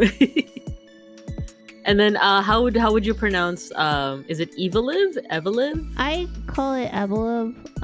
Eveliv. Okay. I know it's a little confusing. I apologize. No, it's not confusing at all. I just want to, like this is the show of respect of like, I want to know if I'm pronouncing it right. And I like it. Yeah. Yeah. I mean, I think it's also something that a lot of people don't think about because a lot of people tend to have very easily pronounceable names. But being a kid named Morrigan growing up in East Texas, and everybody calls you everything but your name. Like I literally had somebody call me Meredith. Huh? Like what the heck? What? That's not even close. But it starts with an M. Yeah, no, yeah. So that's all that matters. So you're just like, yeah. So yeah, actually pretty similar because like I once again I won't say my actual name, but like I actually go by a nickname in real life. And as a comparison, let's say that my real name is Bibinka and my nickname is Binka. I got the nickname because people like usually didn't pronounce my real name correctly. So it was just better to go with like just say Binka. Binka's fine. I remember asking my mom at one point, why didn't you name me Jessica or something like that? Yeah, something like straightforward. Yeah. Like, but then I think of like I think of like the Key and Peele, like they're gonna find a way to mispronounce it, like Aaron, Jaqueline, Jessica. That was great. I love that. Aaron. But yeah, the motivations in the game weren't really great, and I was like, yeah, it also didn't help that the problem, myself included, I was part of this particular problem, didn't have a firm grasp on the setting, so our characters were pretty valuable. That seems to be a trend. So is it because like, do you need to watch Alien before you like play this TTRPG, or is it just like recommended to do so, or like? I think it depends because I think personally that you could play this TTRPG with no outside knowledge of the franchise. Okay. But if the people running it want it to go a certain way or they want it to have a certain feel, then you kind of need to know a little bit. I see. Like there was a point that this is not referenced in anything that I've written or anything like that, but it is something that happened in the game. The person who was my buddy for the majority of the game decided that it was smart to stomp on a facehugger. Oh! Which, not a face. Sorry, it was a chest burster. Sorry, Okay. I got those two mixed up. It's okay. I actually like. I barely know alien stuff, but yeah, just the idea of doing that is like cool. So their blood is acid. Ah. So she got sprayed with acid, and no. The GM later said, "Yeah, like that really should have killed her, but I didn't want anybody to die yet." So, which led to a scene of her sitting under the shower, just stewing because like it's terrifying. And then Andrea, fully dressed still in her suit, coming and just like sitting beside her under the shower. Oh my gosh, under the shower! When you first said like coming in, and I thought it was just like, oh, she's like just outside the shower, but you said in the shower. Oh yeah, no, just sat right by her underneath the water. Oh, what a tender moment. Yeah. Aw, I like that though, because also like, did that character end up with like scarring and like obviously mental, but also like physical scarring? Yes. Okay. Which I feel like that's a cool like development. It's really cool. Too. Like a lot of that stuff was really neat when we had, and the GM did a great job of doing things like writing out nightmares. He was an expert at writing those out, and it was great. Get one player in actual fear of space for a little while. Oh my gosh! Yeah, because of how well he wrote this scene where the character was left kind of floating in space in a nightmare. That is terrifying. That's like completely understandable. That was like the idea. I love space. I love astronomy, but like any movie that shows like untethered spacewalks is like, no, this is too much. This is too much. Yeah, it can be scary. Yeah. So let's see, we're going through motivations. Oh yeah, I like the drug addict ? Well, because she was in the thing, but that was because I was winging it. It's like, I've never been a drug addict. Yeah, so like, and it was interesting because once again, like reading through the book and not spoiling too much, it's done in like, I feel like when people imagine the phrase drug addict, they might be imagining someone like out on the streets, like, smoking or like injecting something. But this is not that. Like, you did it in a very creative way where it's like, I even had to think about it. I was like, yeah, like the character, yeah. Well, and also in corporate culture, especially in corporate America, a lot of people are going to be on like nicotine patches or taking Adderall that they don't need and things like that to just keep going. Yeah, like Mauser said something like that. Like most likely, if you're working in like the corporate world, you're probably going to be addicted to something to cope with that. Yeah, it makes sense. Cocaine's often like amphetamines in general. I thought you were gonna say the Dave Chappelle joke. Cocaine's a hell of a drug. No, I did put. I can talk about this. We had a friend who had a heart condition, and he joked with his doctor once that he only did meth on the weekends, or he only did a little bit of meth. Just a teensy bit as a treat, kind of like laughed it off, right? And but what he didn't know is the doctor wrote some drugs on his sheet. Oh, no! So for years after, he would go to the doctor and they'd be like, you can't do drugs with your heart condition. You really need to stop. He's like, I was a joke. No, it was a joke. It was just a joke. It was just a little hee hee ha ha. Yeah. Oh no. It took him seriously. Yeah, which I guess makes sense, but it's also like, I feel like that's where that phrase of like, for legal reasons this is a joke comes from. Yeah. So yeah, how did you go about like trying to write this aspect of Andrea's character without any experience? Well, I don't have experience being a drug addict, but I do have experience being a patient being prescribed a whole bunch of drugs. And I don't think I've talked a lot about this, but there was a period where I was on so much medication that I was essentially a zombie. so much like antidepressant, anti-anxiety, muscle relaxant, all of this stuff to try and control my autoimmune disorder. So that's kind of what I was pulling from. I see. It's written very well. Like all the relevant scenes that kind of like mention that, like it's written very well. This is another one of those moments where like this is the background knowledge that like makes so much sense for like what you ended up writing. Yeah, and also I decided to create this kind of thing because I created this drug called Vispra. That was mostly meant to mimic like nightmare given to PTSD patients, because a lot of that is stuff to block your nightmares, but it also will have a secondary effect of going against like depression or anxiety. Okay. And so it's kind of like, what if I do this and then I add extra effects in it? And yeah, there you go.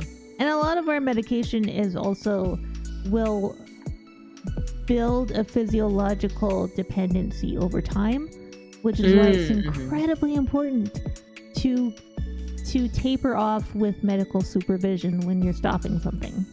Yeah, 100%. Like when I was stopping my muscle relaxants, I had to go very slowly, because if you went too quickly, you would start getting seizures and hallucinations and all of that. Dang. I had to go very, very slow.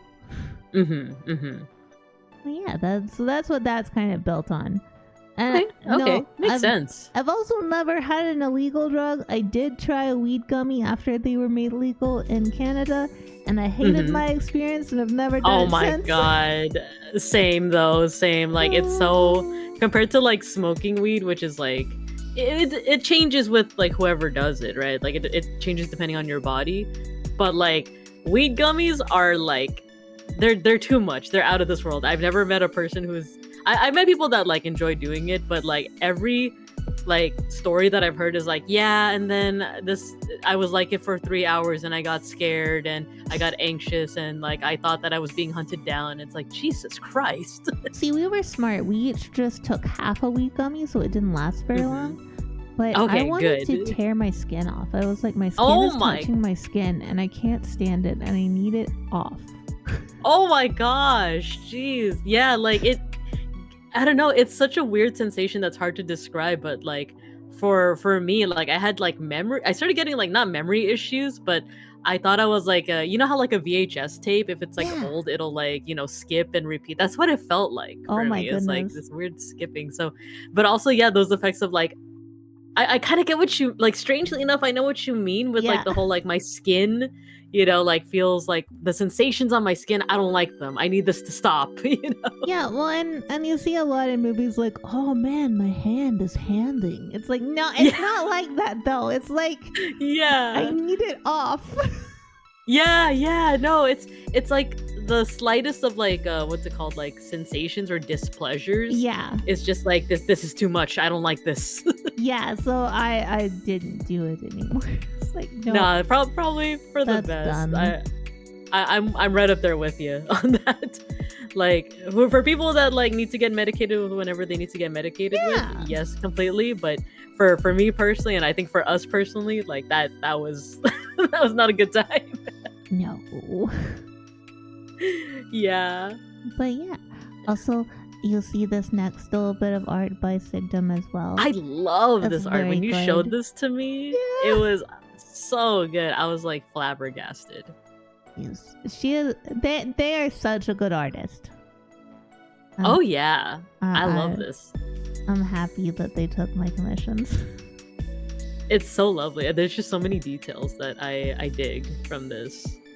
Yeah, I didn't have a particular scene in mind, so it's just like this. But more blood, please. Yes. Let's see. Relationships. Yeah, because those can help define a character as well. Like, do they have siblings? If so, older or younger? Like, how many? Are their parents alive? What about grandparents, aunts, or uncles, or friends? Like, did they grow up in a tight-knit community, or like kind of separated out?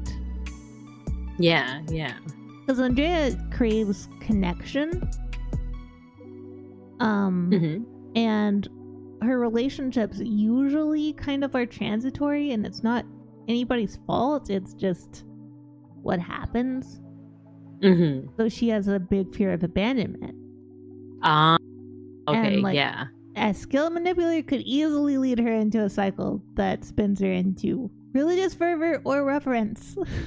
And I think this does like kind of touch on like the next section as well. Yeah. When you're talking about like fervor. Yeah. Because that was part of it too, and there's gonna be a lot in this we don't have time to look at. Yeah, no worries. But like, I struggled with the whole corporate world thing. Initially, the character left her post in the games just to have a better life, but the GM was like, can she have some tragedy? A little bit? we need a little bit of trauma in there. And I was like, okay, fine, her dad had lung cancer and died, and her mom was really sad and died from that. And died, yeah. There. And then her boss was like, you can't have bereavement. And so she left because bureaucracy. Which I think is fair. I think that's totally fair, yeah. But it wasn't a story about being a cop, but I've also never worked in a corporate environment. So I asked Mauser about his time working for a corporation, and he got me to understand it by comparing it to Scientology. Yeah. Therein lies the key. Yeah, because I grew up in a fundamentalist, evangelical, creationist, Zionist, etc. cult. So I understand. But the harder and the more intense the buy-in to the cult, the bigger the sacrifice, and the stricter the religion, the more loyal the adherent. Yes. But there has to be a buy-in. Yeah, because I haven't actually watched the video yet, but I follow a YouTuber named Religion for Breakfast, and they just are really wonderful. I love him. He's great, and I haven't seen the video, but I just saw the thumbnail where he's talking about like Mandalorian did something good with like how they portrayed kind of like a harsh religion, not harsh, but like a religion with a lot of rules. Yeah, I have not actually watched that one yet, but I will be watching it soon. Yeah. With like, because like I think a lot of people who have never had that experience before will be like, oh, how could anyone ever like buy into a cult, you know? But like, and the thing is like my experience is also pretty limited, but when I was younger, I would watch a lot of documentaries on like Jonestown or like a lot of those like different cults, even like Scientology. And in college, I had a fortunate situation where someone from my Filipino club fell into a cult, and like all of us who were his friends were doing just like major research on like what does that mean, and like how how could this person like kind of fall into that. And we saw all the strategies of like how they'll prey on different emotions, connections, stuff like that. For chat and for you, if there's ever somebody that happens to, the best thing to do is just to be there and listen and not criticize, but just like ask questions like, oh yeah, well, like what they say about that, or like, how do you feel about it? Just be nice, be the friend that they know you to be, because then if somebody's like, no, see, they're pulling you away, they'll be like, well, actually they were just listening to me. Yeah, that's what I hear too, is that like you should never just go out and be like, no, you're joining a cult, because like the cult will use that as like, oh, you see, they don't like us, they're accusing us of these things. And like, especially if it's like evangelical, I don't know if this is necessarily what your experience was, but it's like, you see, like Jesus was also victimized, and like he was also like rejected by these people, so we're just like Jesus, you know. They do use that line. I was born into it, obviously. I didn't join. My dad was the one who joined, and he actually pushed some family away because they told him it was a cult. Oh, and my mom lost some family members and some friends because they were like, don't do it, it's a cult. Oh, yeah. Yeah, but my dad was actually held against his will until he was baptized by the my thing. gosh! And so he is quite proud of the fact that he eventually came to see the light. You know. Interesting. But you know, that's how religious abuse looks. Yes. Or it can look. It can look very different too.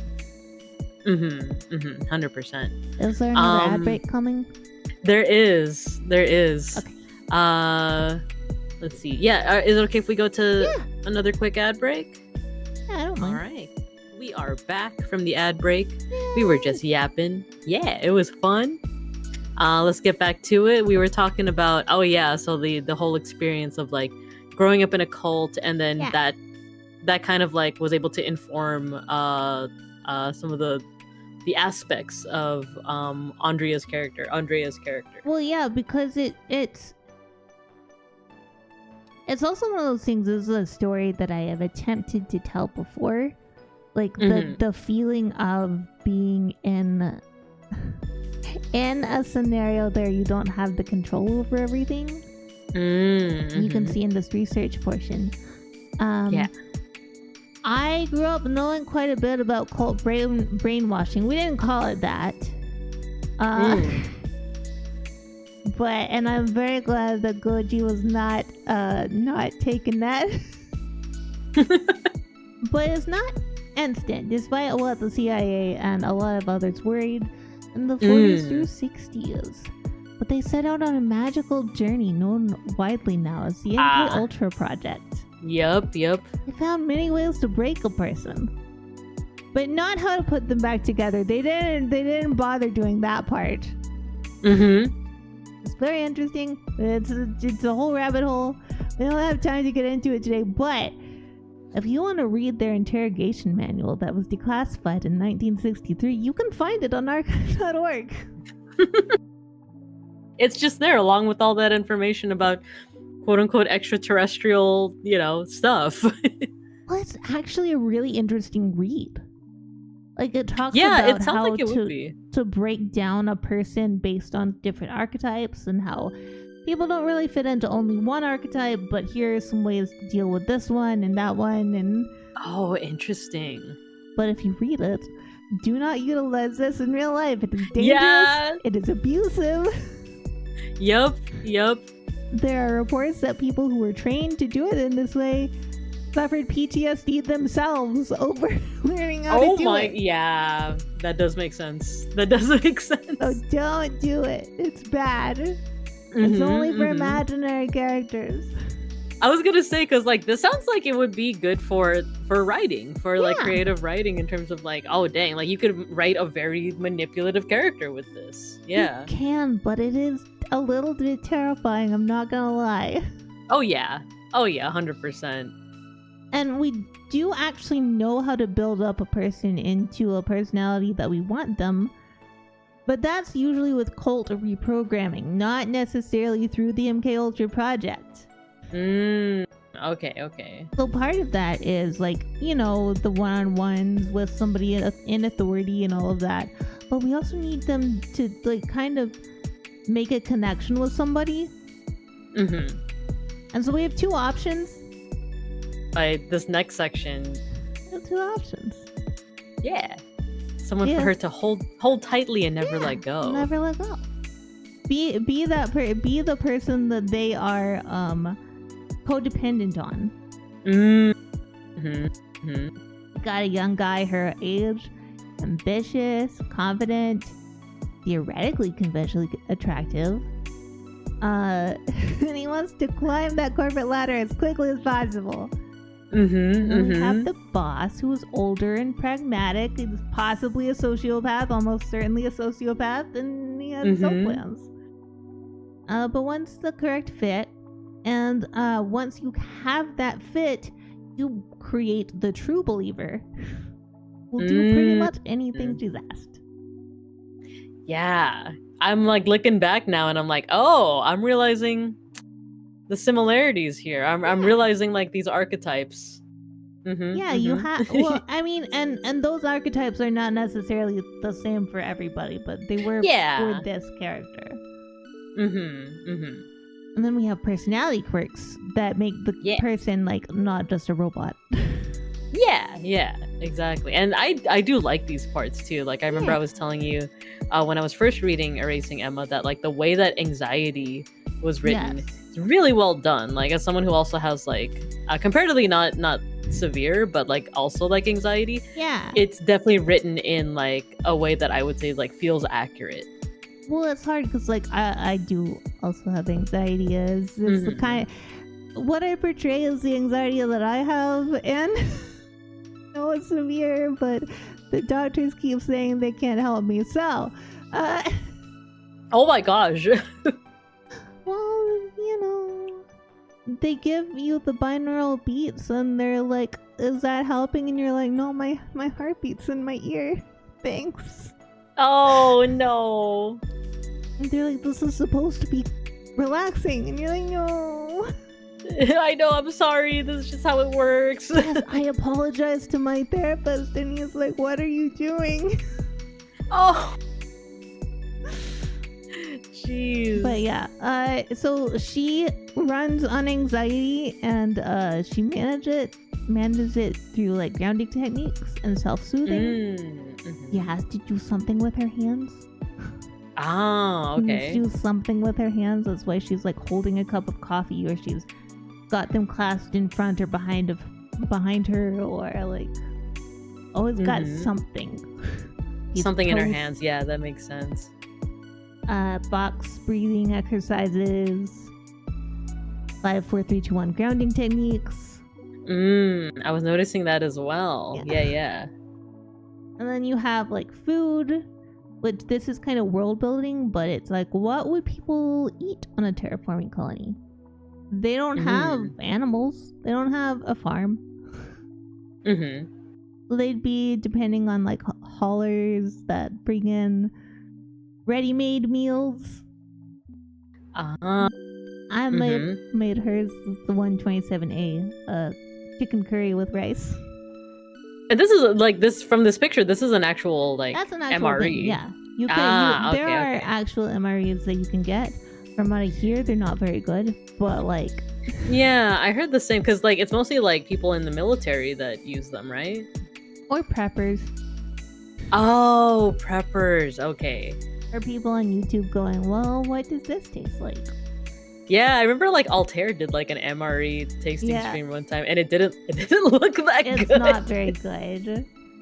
If you look up pictures of curry chicken MRE on online, they kind of look like mush. So, yeah. It's like I'm a sucker for curry, you know. I love curry, like Thai curry, amazing. Indian curry. I love it, but like I don't think I've ever had like MRE, like even like microwavable, like, you know, your TV dinner curries. Like I will eat that up. But there is a certain, I don't even remember what it's called, but there's a certain kind of like butter chicken or different curries, frozen meals that Gojikins sometimes gets for us, and they're so delicious. Ooh. Oh, cool. There's a vegan, I think Trader Joe's has like a vegan chicken curry masala or something like that. Something like that. Yeah. Real good. But cool. So she likes the curry chicken with rice. Yeah, well, and like if you're brought up on the stuff that just comes out of a packet or whatever, you become distrustful of things that don't.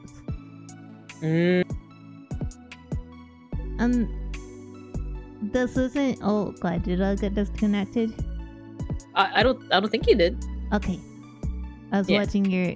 Oh, I see what happened. Hold on.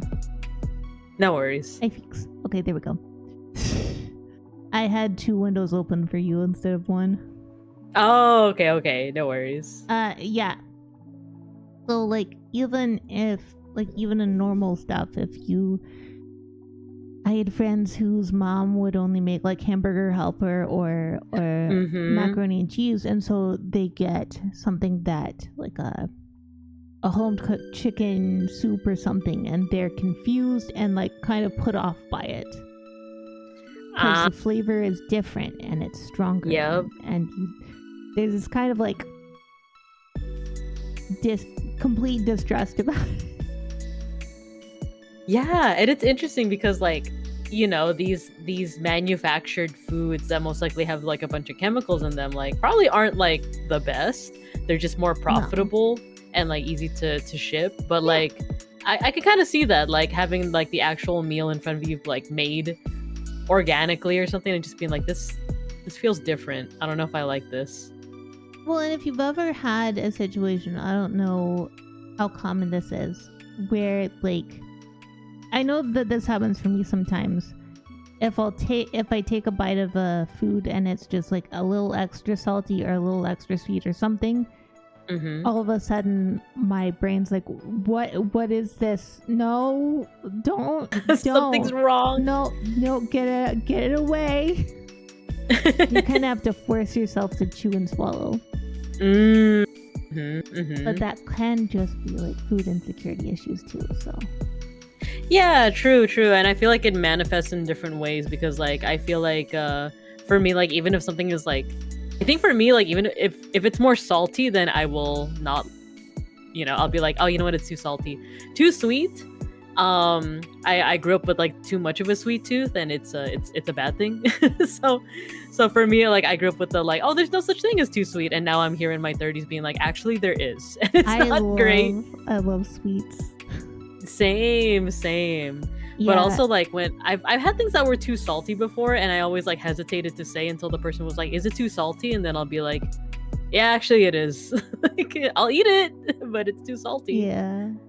No, my parents didn't really keep the house clean, so our food was questionable, and sometimes there was stuff that moved in the food.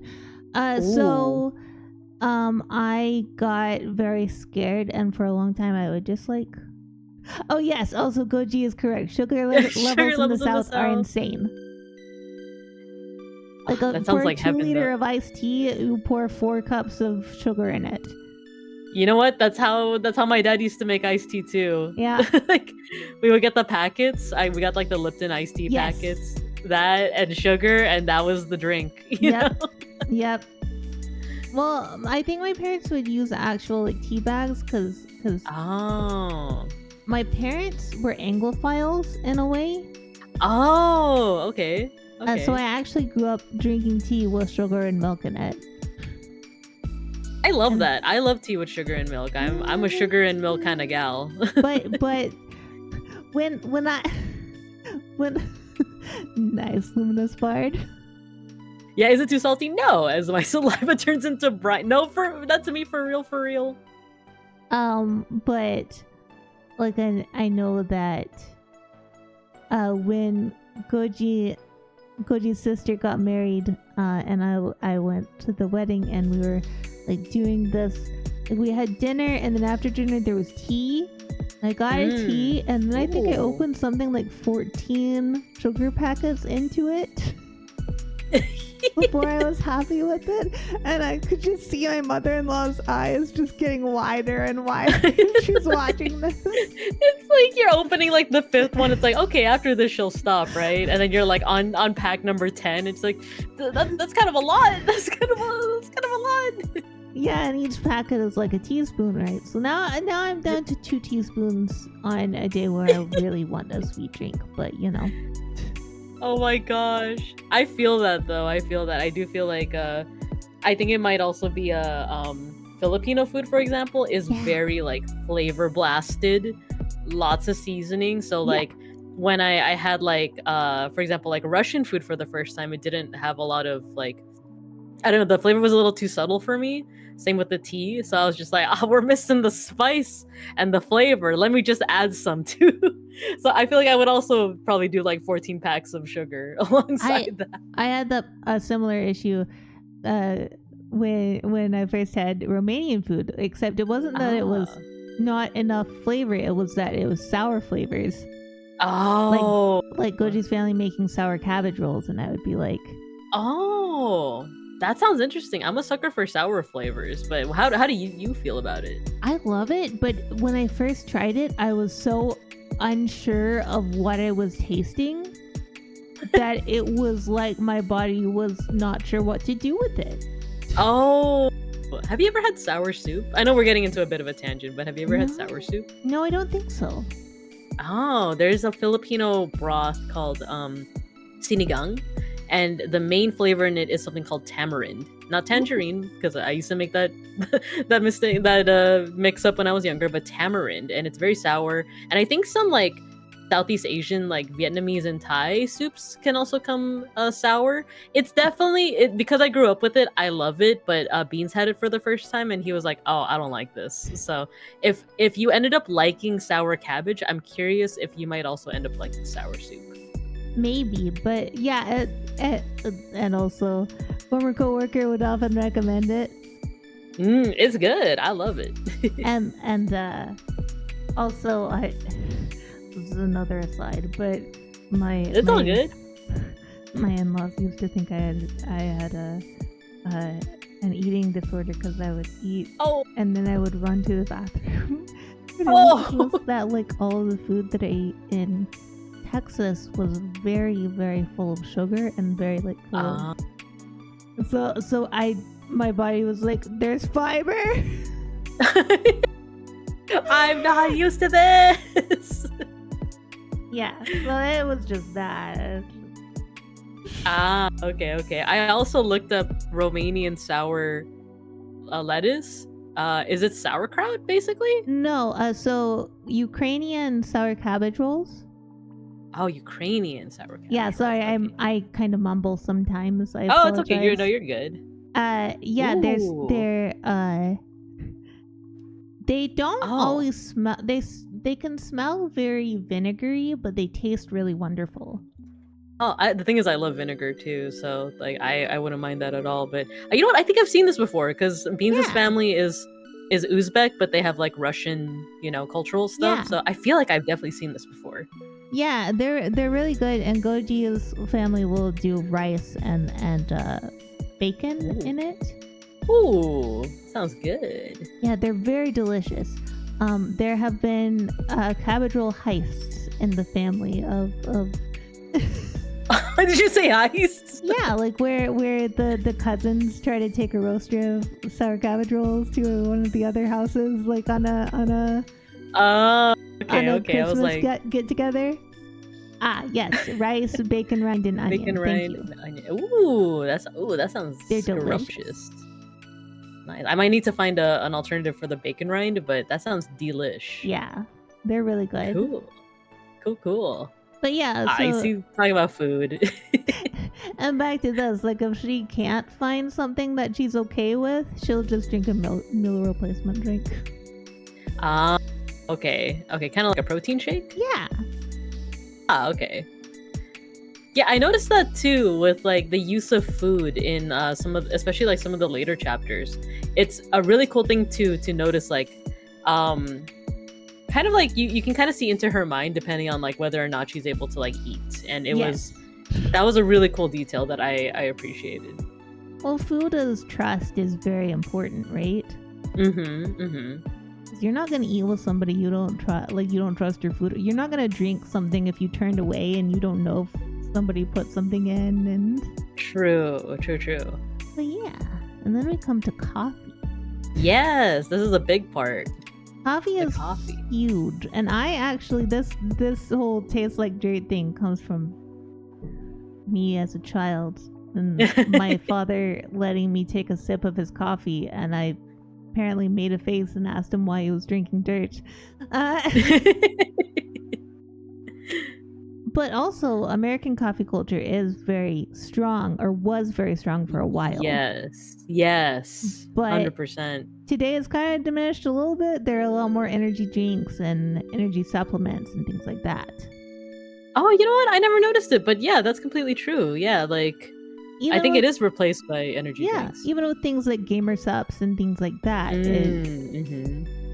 If you notice, there's only one VTuber company trying to sell us coffee. And it's actually really good coffee, I will say. Oh, nice. Yeah, I was gonna say, like, American coffee culture is very interesting, both to me as well, because, like, yeah, I'm an American, but also I grew up also with, like, Filipino coffee, and it's very sweet. I feel like you might like Filipino coffee. I probably would. I got to liking coffee when I was working at a coffee shop. Oh, okay, nice. And we used to do this thing that I do not recommend. But when we had to close one night and open the next morning, my manager would make what she called jet fuel, which she would brew a pot of coffee, and then she'd pour that coffee into like a kind of I don't know, like it's a plastic container of some sort, but I don't know the word for it. And then she would put coffee in it. To do like another steep of that, and then she'd put that in the fridge overnight. Oh, okay. When she came in the next day, she would strain it. Okay. So you would take that. And you would fill a little bit of your cup, and then you get a Red Bull and empty that in, and then you get like 2 shots of espresso. And that would be what would keep you awake for the next 4 hours, because you closed and you left the store at 11. And now you're back at 6 in the morning. And like, oh my god. Well, that's what we ran on. Oh my lord. And that tasted awful. Tasted worse than any coffee I tried. I was gonna say, that sounds like it tastes like really bad. A jet fuel. That's just jet fuel. Because like, how does the Red Bull interact? You know what? I don't know if I want to think about it. How does the Red Bull interact with the coffee? Like, well, what do you mean? Like, because I'm trying to think of like how Red Bull, it's like it's carbonated with like a bit of a sweet kick to it. Fugumi says, what the F, that's too much. And then plus the bitterness of the coffee and the espresso. Yeah. Do they counteract each other, or no? It's weird because it's like you're getting all of that bitterness and the sweetness at the same time, so it's just wrong. It's just wrong.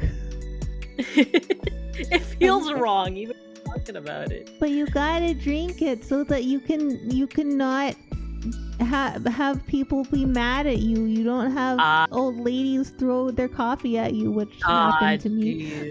No! Oh my gosh. People are mean to baristas. People are for real. And for what? For like, I don't know, like a coffee that tastes slightly sweeter, you know? Oh no, I didn't put enough caramel on her caramel macchiato, and so she thought I scorched her milk, and so she threw it at me.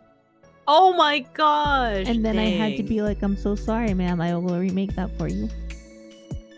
Jeez, people are so mean. Yeah, people are evil. Yeah, that's just how people are. But yeah, the most common form of coffee in this world is like, it's instant stuff. Okay. And it doesn't taste good. But it is akin to getting like a quad of espresso. That's 4 shots. I see. And other coffees are technically available, but they're expensive. Yep. Expensive, and you know, there's probably like Starbucks type things on the surface of Evelyn that people can go to and they can get their latte or whatever. And it's a little more expensive than getting your instant coffee, but yeah, and I like this part at the end that says like, usually like she likes it with the high quality, sweetened with caramel and cut with steamed milk. If she wasn't so self-conscious, she might even ask for whipped cream. I love that part. But that's the thing, right? You that it's also part of it. Your self-perception and other people's perception of you. Where it's like, in a perfect world, she'd be able to just order that caramel frap. Yeah. Or the Christmas frap or whatever, yeah. Specifically, she likes it with like a good amount of coffee, like mostly coffee with a little bit of caramel, a little bit of chocolate, and then maybe an ounce of steamed milk. Like, it's not much. Oh, yeah. It's not too much. It's not too ridiculously sweet as like a Starbucks frap would be. Right? But it's sweeter than like anything else. Like, yeah, exactly. From just straight like black coffee. Yeah. Totally. Yeah. It's nice and kind of subtle in that way. Yeah. And then we go to pets, and as we said before, look at these 2 orange cats. I know, they're so darling. Aww. They're adorable. The way that this one's being held, he's just like, this is my life now. But Brett Spiner, I think is how you say his name, the actor for Data, said that I actually have no idea. Spot was the worst actor he had to deal with. No! Oh, poor guy. Because the cat was always like temperamental. No. Yeah. Sounds about right. He's a cat. Yeah, exactly. And he's then a kitty cat. We have, what Alien is actually about, which is making sure that the cat is okay and gets home safely. Exactly. So I can say the cat is okay and gets home safely. Aw, I love that. And he has a very interesting, like, I don't know, fur color. It's almost like a gray, but he is still orange. Well, and I think it's partially the lighting as being desaturated too, right? I think so. Yeah, I think so too. I just remember this is like a bit of a tangent, but there's a YouTuber who like is famous for like he does these shorts with his cat, but he always holds his cat upside down. Oh, no. But the cat likes it. The cat likes it. You could see on his face like that he baby? likes it. No, it's we're too kind of like a baby, but yeah, just imagine a baby, but you're tipping the head like forward.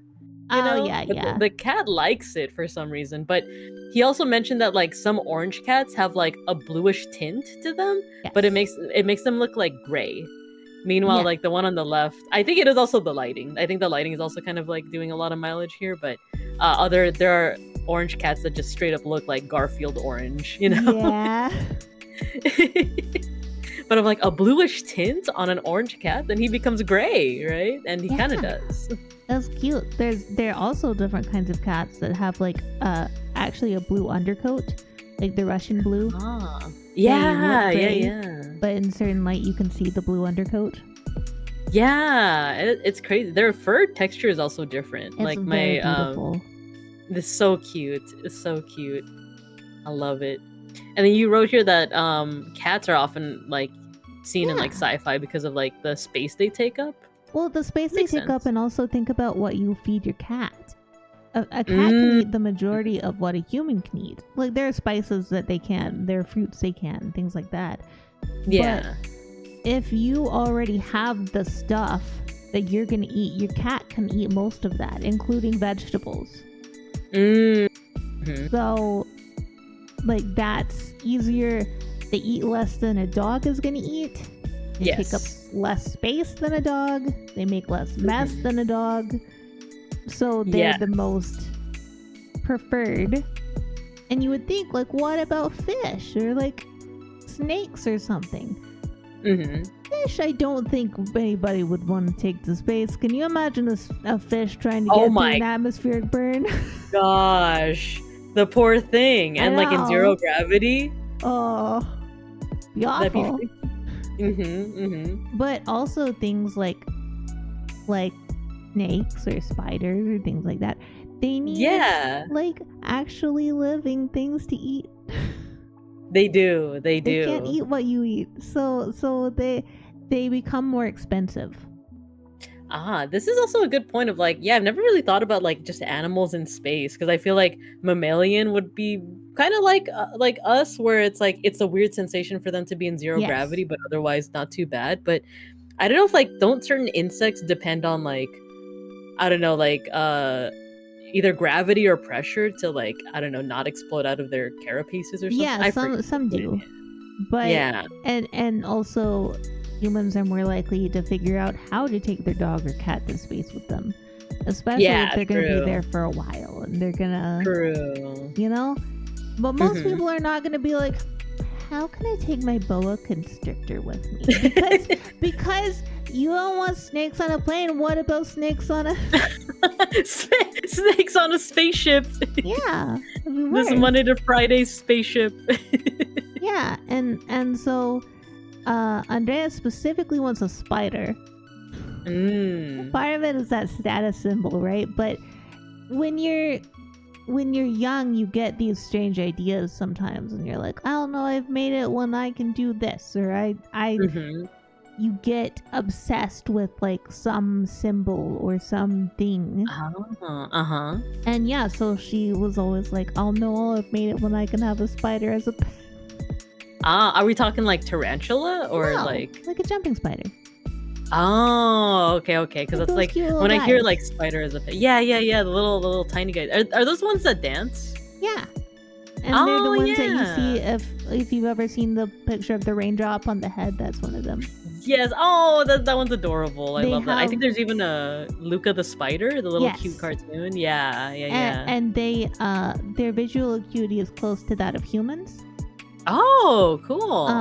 And so they can actually perceive you, and they're incredibly curious and much braver than other spiders. So they're actually quite a good pet to get, because they want to like be on your shoulder or on your hand. Or that's so cute. Yeah, that's adorable. I had no idea they were that brave. I always assume all spiders are kind of like skittish, around people. Yeah, you would think. But not those kinds. Oh, okay. I should do some research. They also don't typically bite humans. They're not usually they're not the kind to build webs to catch things. They like crawl and they'll jump on insects. Oh, so they're like jaguars or like lions or like little predators. Yeah, but they if you care for them, then they're usually very snuggly. Ah, okay. Do you happen to know what's like the life expectancy of a little tiny spider like that? About 3 years. Oh, okay. Because I know like people also like octopuses as like a similar pet, but those only live for like like they can be pets, but of course like I think one of the things is that they have a very short life expectancy, and when they mate, they die. So very smart as well. That's also why you shouldn't have an opossum as a pet, because though they can live up to 4 years in captivity, they don't really live much past 4 years, and you'll be really sad because they're really snuggly guys. Yeah, exactly. It's a shame. And then Gojikin says octopuses are crazy intelligent. They are. They know how to like escape from things. They can. I don't know how good their visual acuity is, at least compared to the jumping spider, but like they are incredibly smart, which is why it's like so. It's kind of sad that they only live for such short lives. Yeah, and well, that's something that octopuses and jumping spiders and possums all have as well. They're very good at escape. Yeah. Like there's a I know it's a long aside, but there's a thing on YouTube. There's a channel on YouTube that takes care of possums, like injured and orphaned possums, and they recently helped this little possum girl that they named Hannah. Oh, after Hannah Cockcroft, who's she is a wheelchair racer, I think, and she's really fast, so that's why they named her that, because when they got her in, she didn't have the use of her back legs. But now she has the use of one of her back legs, and she keeps climbing all over an enclosure and like jiggling things trying to get out. Oh my gosh. Let me out! Let me out! Aww. Yeah. Gotta go fast. She gotta go so fast. She's so fast. She's just so fast. But yeah. And this is also sorry to get back on. Yeah, no worries. And also a heffalump in the room. Heffalump. Is she Andrea or is she Emma? I always called her Andrea from the inception. I also used to refer to her as Andy when I was talking to my GM and one of the other players. But if you read the book, you understand that's not okay. Yeah. But yeah, Emma was a name she previously had. It was just meant to be like, yeah, that was my last name, and now it's this one. Yeah, there's a different name. Mm-hmm. Yeah, but it wasn't meant to be like a different identity. Yeah. But then people would react to Emma differently than to Andrea. Oh, interesting. So if I spoke in this customer service tone, they would be very offended, and they would be more likely to treat me with hostility. Whereas if I talk like this, they're like, oh, that's my friend. Oh, that's Emma. Yeah. And like one player would literally tie Emma to themselves to keep her safe. Oh, wow. Yeah. Wait, so I'm interested in you're saying that the other players like kind of saw Andrea and Emma differently. Yes. Were there situations in which like she had to switch from one identity to another, or was this like a flashback? No, it was just that they would treat her differently. Like the person who played Kerrigan would often just call her Emma anyway. I see. Oh, interesting. And she was mad at her for a long time, and then eventually was settled down, but then would never use the name Andrea. Would always use Emma. Oh, that's so cool. Also, hello, Matthew. Hi, Matthew. Oh, you wanted to summon the cats. They are here on the table. There you go. I will help you with cats. They're sitting nice and pretty on the desk here.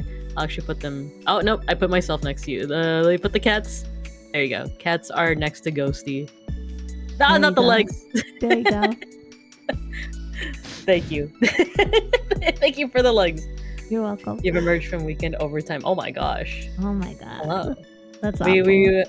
We've been talking about Ghostie's TTRPG character Andrea and how they have developed from this really cool TT. Oh, I'm small. How they developed.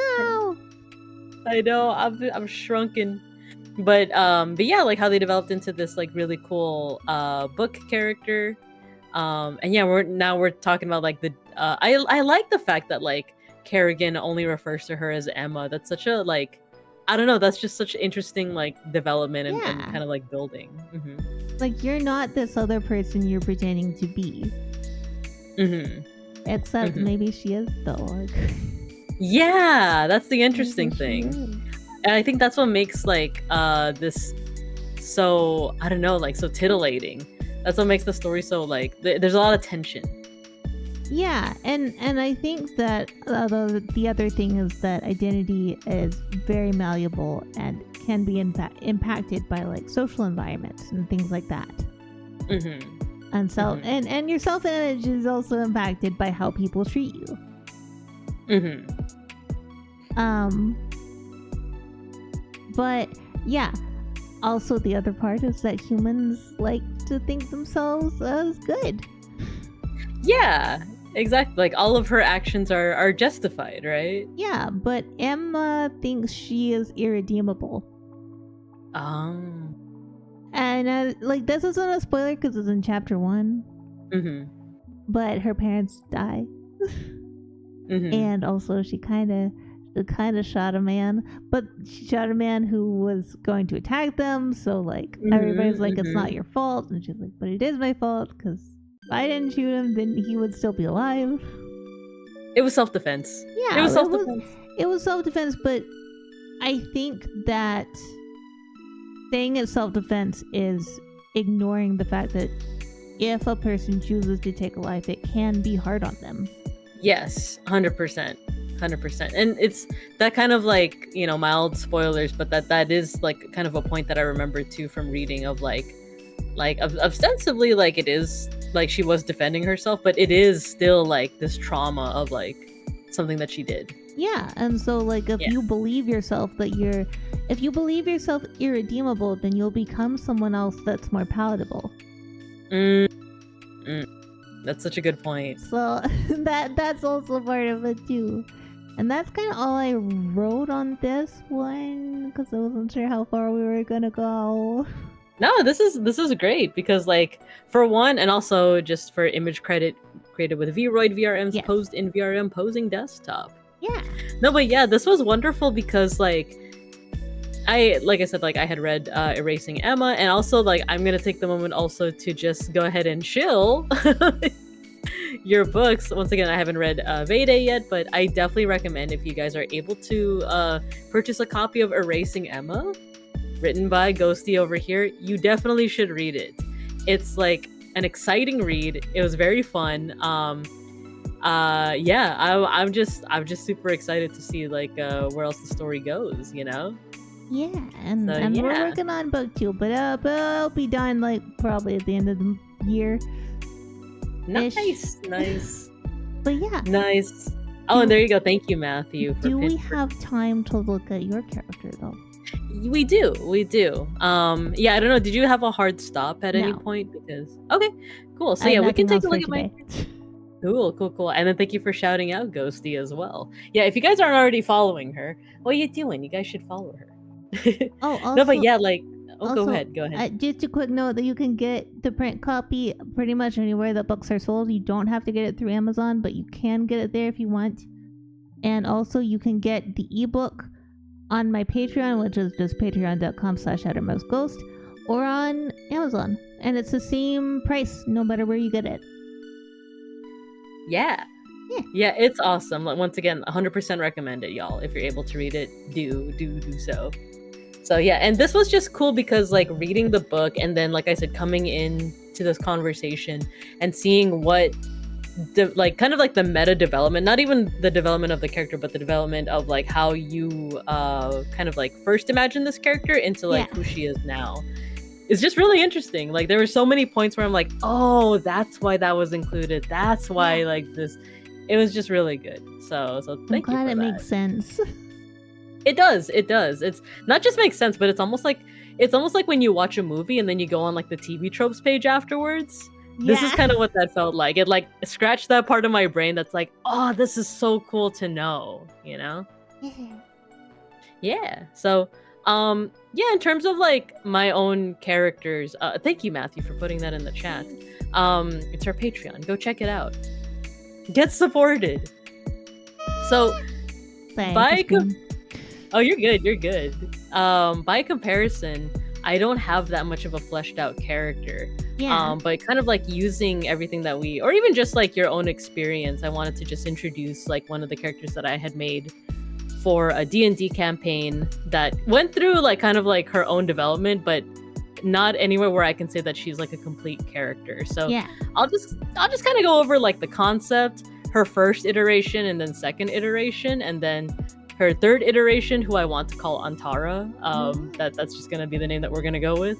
And then we can go from there. Like I said, this is almost like a complete blank slate. Like I was taking notes as you were talking about things like, oh, like think about her relationships and stuff. But we can just kind of go off of that. So the concept that I wanted to come up with was for one, a tiefling, because I just thought like aesthetically I liked the idea of this like kind of demonic looking character, but like I wanted her to be religious because I like that juxtaposition of like, oh, holiness with like demonic. And I feel like this isn't too much of a unique concept. Like I feel like a lot of people probably thought the same. Wait, what was it? It is a cool one. Yeah, and I like that idea. So and I also like the idea of the same thing with this juxtaposition of like holy versus like demonic. There's also this juxtaposition of healing and poison, because I like I think I've seen a couple stories where people have used healing, you know, for evil means, and then I saw like a Tumblr post saying that like, oh, the healers, you know, using healing magic for torture. And then like the response was like every D&D character like knows about this strat. It's great. Yeah. There was something about that I'm like, ooh, I like that juxtaposition of like traditionally like healing is seen as like a good positive thing and poison is negative, but I wanted to kind of put that together because it's like if you are knowledgeable on what plants and animals can poison you, you're probably knowledgeable on like what can heal that poison or that venom. Yeah, may I make a quick aside? Yeah, go for it. I actually had the character of Lynn. She was a cleric, but she also She liked vivisecting people, so she would use things to keep them alive and conscious while she's. Oh my god! Which is another like abjectly evil thing she did. Yeah. But yeah, so like that is the goes with the concept of healing as torture. Yeah, exactly. And I was just entertained by the fact that on Tumblr, like people were saying, like, oh yeah, this is like the D&D thing to do. It's like using the healing magic for torture and or when you have to like ask what's the streamer debuff. When you have to like question someone for answers. Interrogation. There you go. Ghost became so small while describing that she couldn't reach the mic. I apologize. Nah, I heard you loud and clear. But yeah, so this character started off just kind of with that concept, and then at first she was a paladin because I thought that'd be like just a cool. Once again, I was kind of going for rule of cool like aesthetics of like, oh, she's like holy knight, you know, with like white armor, with like the darker skin, darker hair, and like the horns. I thought that'd be cool. And she like personality wise, she was just like, you know, virtuous. I think her background was that like she was abandoned at a convent, and like at first like all the like sisters were like, oh, she's like a demon, blah blah blah. But then she was, I think I rolled high on charisma or something like that, and I was like, no, but she's also like very like I don't know, adorable, and you know, almost like into Mary Sue territory of like people still love her. Aww. And like she like, you know, just through her like steadfastness and kind of like her stubbornness, like she got people to eventually like her. And she herself was not an oathbreaker, actually, Matthew, but I think her mentor was. I think I wrote that her mentor was an oathbreaker, but she herself was like actually like kind of played straight, was like a good person. But then I think around the time when I found out that our D&D group was more on like the jokey side of things, she became another character, or it kind of developed into another character who was a cleric. Her name was initially Batala, but now her name was Vita. And her whole shtick was that she was basically like an MLM, like pyramid scheme salesperson that literally sold snake oil. Like her religion was that they worshipped like this giant, you know, I feel like a lot of religions around the world have like a world snake or some kind of like serpent figure. So I was kind of going off of that, of like, oh yeah, there's like a world snake, but they also, it's a snake that secretes this like cure-all, this magical like cure-all like oil that like if you give it to other people, you are seen as virtuous because you're giving them this like cure-all that like can literally cure anything from like broken leg to broken heart to like broken spleen and all of those things. Yeah, exactly. I gotta ask you, what world setting was it? Like a homebrew or? Oh, that's a good question. Yeah, it was a homebrew. Okay. I don't think I've ever actually played like a straight-laced like story from the actual like D&D book. I think it's always been homebrew. I said because in Faerun, which is one of the settings, there's actually a snake that will one day eat the sun. And her name is Dindar, and she lives in the city of the dead, and she devours nightmares. So when people have nightmares, she gets stronger. But if my gosh! Eats you, then all record of you forever is just gone. So what the gods do is they send their chosen after the chosen are dead, like their chosen heroes, to go and kill the nightmares out of Dindar, because they can't kill Dindar. But they can get rid of some of the nightmares. Oh. So I was like, oh, this could be an amazing. Wait, that's so sick, because yeah, I've only played homebrews, so like I actually don't know anything about the actual like D&D world itself. That's awesome. Yeah. That's sick. Yeah, that's just one of the worlds. Like I don't know if Eberron or Greyhawk or anything have world eaters, but that's it, because it also kind of that goes into like Egyptian mythology, because there is a serpent named like Apophis that is said to like threaten to eat the sun. There's a snake in Filipino mythology that is said to like eat the moon, but the whole like nightmare thing, I think that's a really cool like bit as well. nightmare. The other thing is that so Egyptian mythology is literally real in Faerun because there were the people called the Mohorandi people, and they made such nerd stuff. I apologize.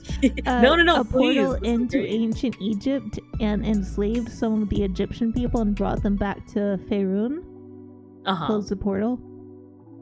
And those people rose up because the Mohorandi tried to stop their religious beliefs. But Faerun is a world of gods, so their beliefs literally made their people, their gods, real. Oh. And so then the slaves overthrew their captors and fled to a new land that they called Thay. And so yeah.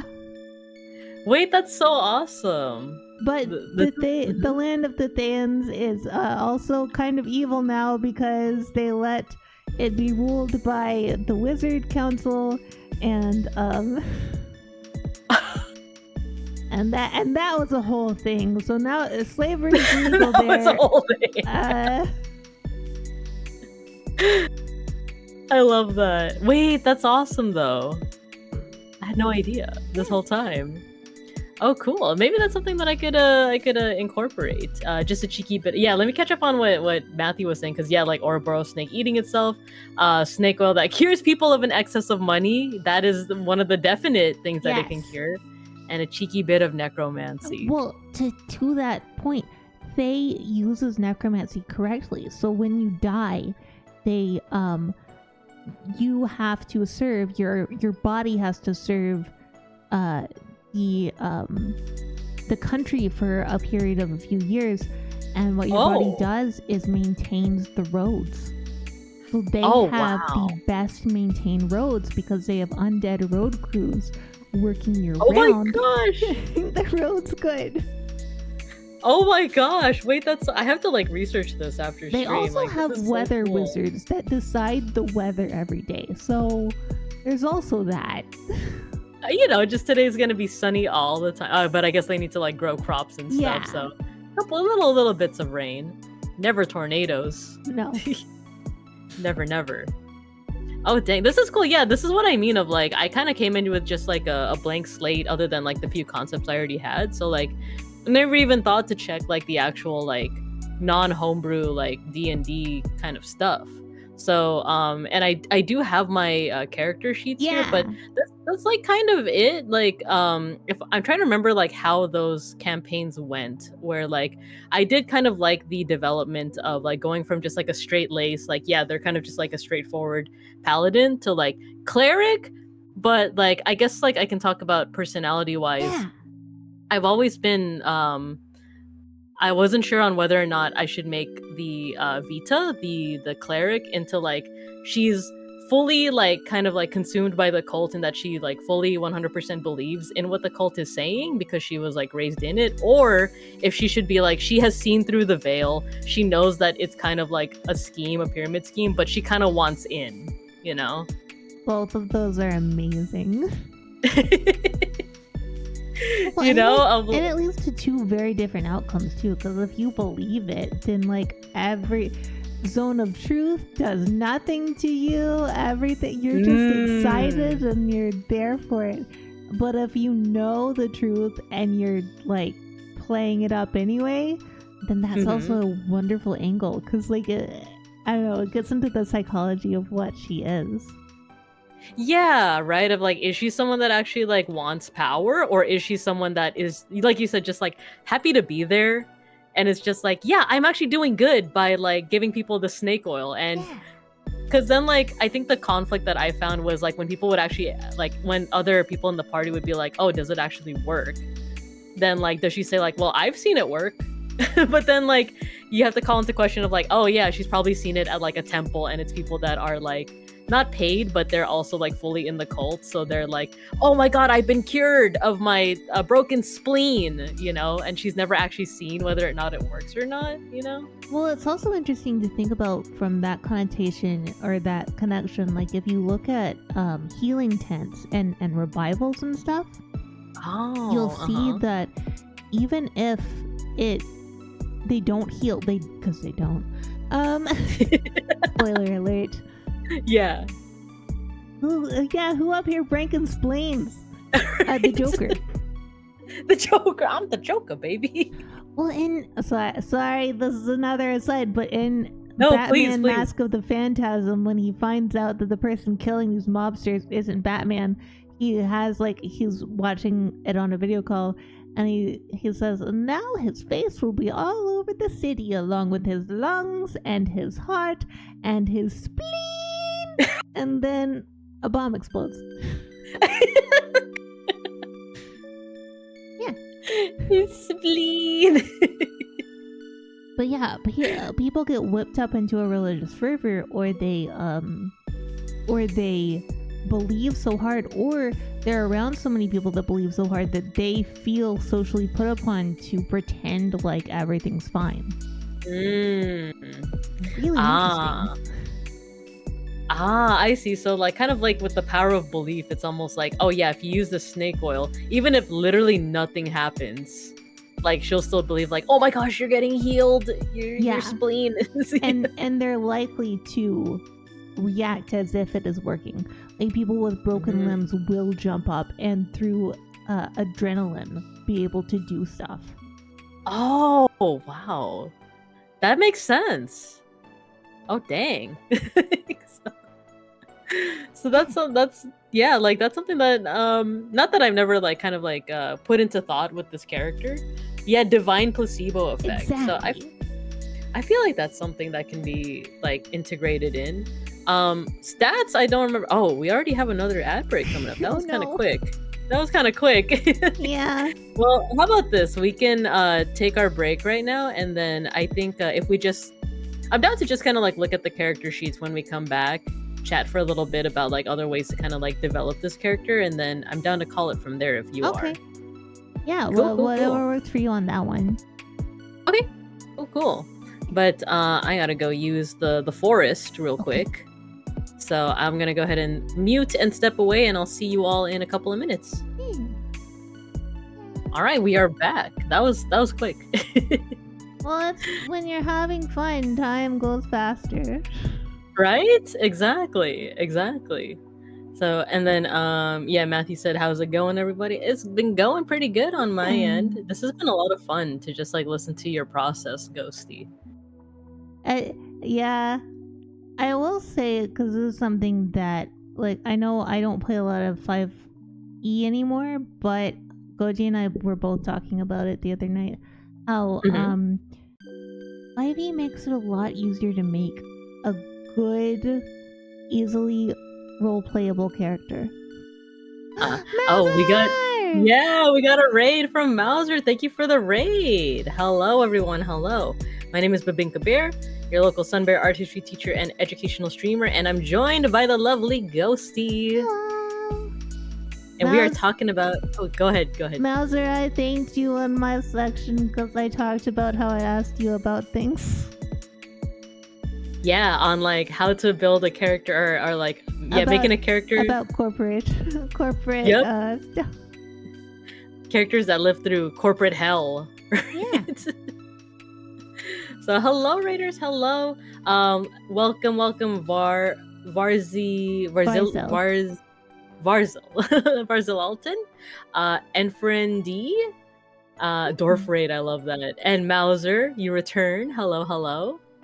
Yeah, we had just finished looking at Andrea, which is Ghostie's character, and all the development and all the growth that has gone through with that character. We've now shifted over to developing one of my characters that only like didn't see that much action, honestly. Like I think both these characters only saw like one campaign each. Not even campaign, like one kind of like one session each. And it's a paladin that is basically in an MLM pyramid scheme and is literally selling snake oil. So that's kind of where we're going from that. And then Varzel says, congrats on getting it right. Well, I had Ghostie to help me. Well, even me, when I first tried to say his full name, I said Varzelation. Yeah, that's what I was going to go for too. but yeah, I'm seeing that it's Varzul Alton, right? yes. Let me know if that's correct. Yeah, and then Mauser, yes, I do love the tieflings. I think the horns are really cool. It's usually the last part that folks get wrong. Varzul Alton. Ah, there we go. There we go. But yeah, we're just cuz by comparison I have very little TTRPG experience. I've only played a couple of one-shots with a good friend. And our group is typically very like jokey. I don't know, like the last few times I wasn't there for it, but my partner Beans has been playing it. He plays an interesting character too. He plays I forgot, what are the bird people called again? Aarakocra, or are we talking about the other ones? I think it's Aarakocra. Yeah, Aarakocra. Yeah. So recently started watching a tiefling VTuber. Oh, cool. Oh, is that Bard? Oh, I think it's Yomi. Is it Yomi, or are you just using Yomi's like emotes? Is Yomi a tiefling? I'm actually not sure. Yomi? Oh, it is Yomi. Yeah, Yomi Clearly. Yeah. I did not. That always goes right over my head. I know her from Socks Agency, and she's very energetic. I love her. Mm-hmm. Though, I think you and I both have the same Oshi from Socks.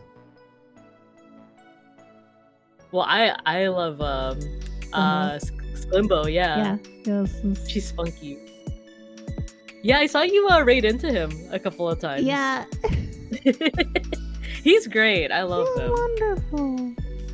She literally, yeah, I am a mod for Sklimbo. But I'm not there as much. There is Mint Mento is probably the more active mod, and then Vixara is also there. Mm-hmm. But I'm there in the background at times. But yeah, so we were talking about this character. We're talking about the ways that like this character can develop, whether she either fully buys into the cult like ideology, or whether or not she has seen through the veil and just wants in on that kind of power. Now that I talk about it with you, Ghostie, I feel like the more engaging for me would be like the former, where it's like she fully buys into it. That's a fun one to play, just because like you can also do the thing where somebody's explaining it and you're just like and then it goes right over your head and you're just like, okay, but have you tried this though? No, for real. I do like that. I think that would be fun to play, of just like, yep, yep, sounds good. Oh god. Not had anyone from Socks yet. Maybe Chemisal's also really, all of them are really nice. I like those Socks people. They're cool. They are, and their boss is so wholesome, Flork, right? I feel like the two VTuber agencies that are the most fun right now are Socks and Face. Yeah. I heard people also saying good things about Mythos. I know that Poseidon, she does like card and TTRPG stuff. Not a fan of Zan. Socks and Phase. I don't really know much about Mythos, I'm gonna be honest. Yeah. I just know that they're based off mythology. But it's like kind of gender bent. But other than that, me neither. I don't really watch them that much. I haven't watched that much about Zen either, but she seems cool. So mostly Phase and Hollow, but I do like Mythos. Oh, cool. Nice. I am mostly a Phase fan. What? Who do you like in Phase? Yes. No, like theoretically, I like Mimo the best. I'm a butter cookie, but I have bought none of Mimo's merch. I have a Dizzy Dokuro plush keychain. I have a load-bearing Mari _Ian. The underscore Ian is very important. Acrylic standee. I have bought so many different kinds of coffees and tried them, and all of them have been good so far. Yeah, Matthew's been trying to get me to watch Uruka, but I just haven't really been watching any Phase people. I think my time is mostly, if I'm not working, it's usually just watching Sklimbo, A little bit of Randon whenever I can catch him, but it's also just watching friends, you know. Uruka is very sweet. She's very wholesome. She is a good bear. Aww, but nice. Yeah, I typically cause Mima why do I keep forget? Sheena. Sheena okay. is Amanagawa Sheena is very fun to watch. And she does a lot of cooking content sometimes. That sounds familiar. Amanogawa Sheena. Oh, I think I've seen her model. She's funny. Oh, cute. Nice. And Dizzy is great. She is the best manager ever, and also sometimes a girl failure, but then also I feel so sorry for her because her family is a mess. Oh no, dang. And I'm seeing Mauser saying, he tolerates us. Yeah, he tolerates us. He tolerates us. I love that. Yeah, I need some more time to like be able to watch more VTubers and not just be like watching the same video essays over and over. What video essays are oh my gosh, I need to send you the one on the stolen couch arc for Dizzy Dokuro was amazing. Stolen couch arc. Her sister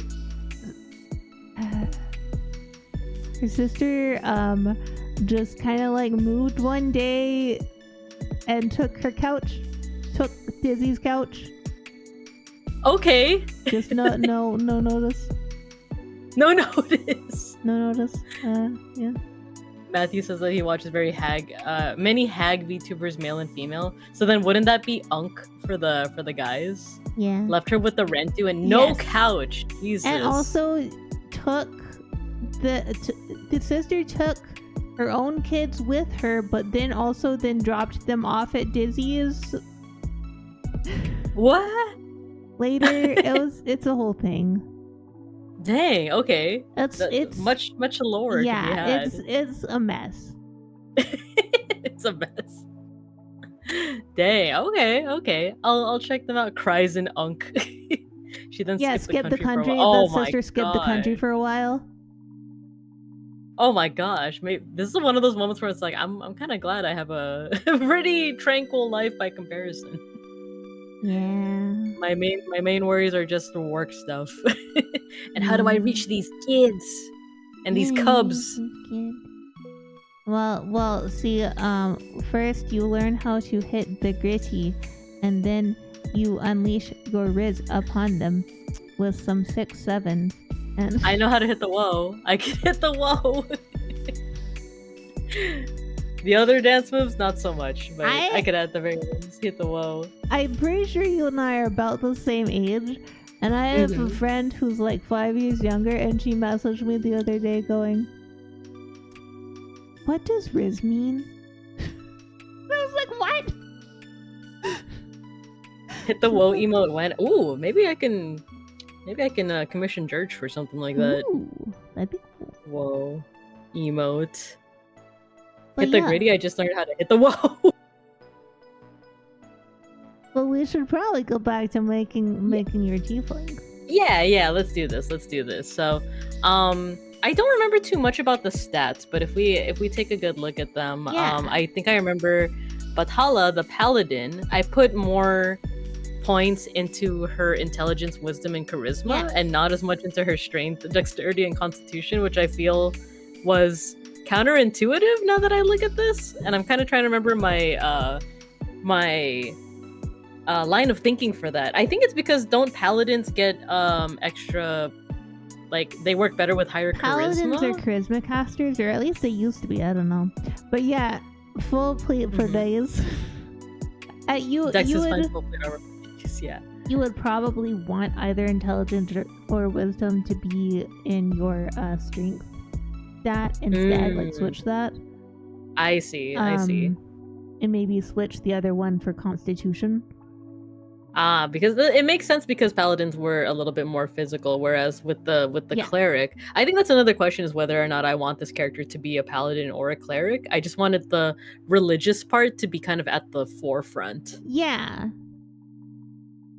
And there's some great documentaries I can send you to show how like people who are very into their religion, there's a look. There's a look you get. You as in the person into your religion get when you're talking about your religion. I see. And then Mauser's saying there's a few different ways to play Pally, Hard Faith or Hard Knight. And sorry, I interrupted. Go ahead. No, it's fine. I wasn't paying attention to that. All good. And then Matthew says Cleric focuses more on spellcasting. Paladins kind of do a lot. Okay. I would say that's true, especially in 5e. That wasn't true in the before times, like when I would typically run clerics. Clerics used to be kind of more all-rounders. Oh, okay. So you wanted to have good con and good strength. Dex was still your dump stat. You needed good wisdom and you needed good charisma so that you could do turn undead. Okay. So I guess maybe I should be looking more so towards like cleric then, because I think the common theming with both of these character sheets is like the high charisma. Yeah. Because I'm looking at this one, the one where it was the MLM pyramid scheme person, Vita, and it's almost flipped where, well, actually strength is always going to be low for this character for some reason, but higher dexterity and constitution, and then less intelligence and wisdom. And I think I put that because, not necessarily that like, because she like bought into her religion, she wasn't that smart, but I actually don't remember why I put the stats like that. For a cleric, for like the mechanical purposes, you would probably want to switch wisdom and intelligence. Just because clerics are wisdom casters, if I'm remembering correctly. It's been a minute since I've played 5e. Wisdom. I'm writing all this down in my little notepad. Yeah, I think our DM typically plays 5e. If I recall these correctly. are 5e sheets. Yeah. Because I don't know what it looks like before that. Matthew says, as a forever DM, I have a bit of trauma from my problem player playing paladin, and a paladin that didn't want to have an oath or creed. Yeah. Doesn't that go against the whole point? Well, okay, so before 5e, there was a lot. 5e flipped some stuff for clerics and paladins, and I can still be a little bit mad about it. Because in like 3.5, I never. Oh, he was a Gary Stew. I see.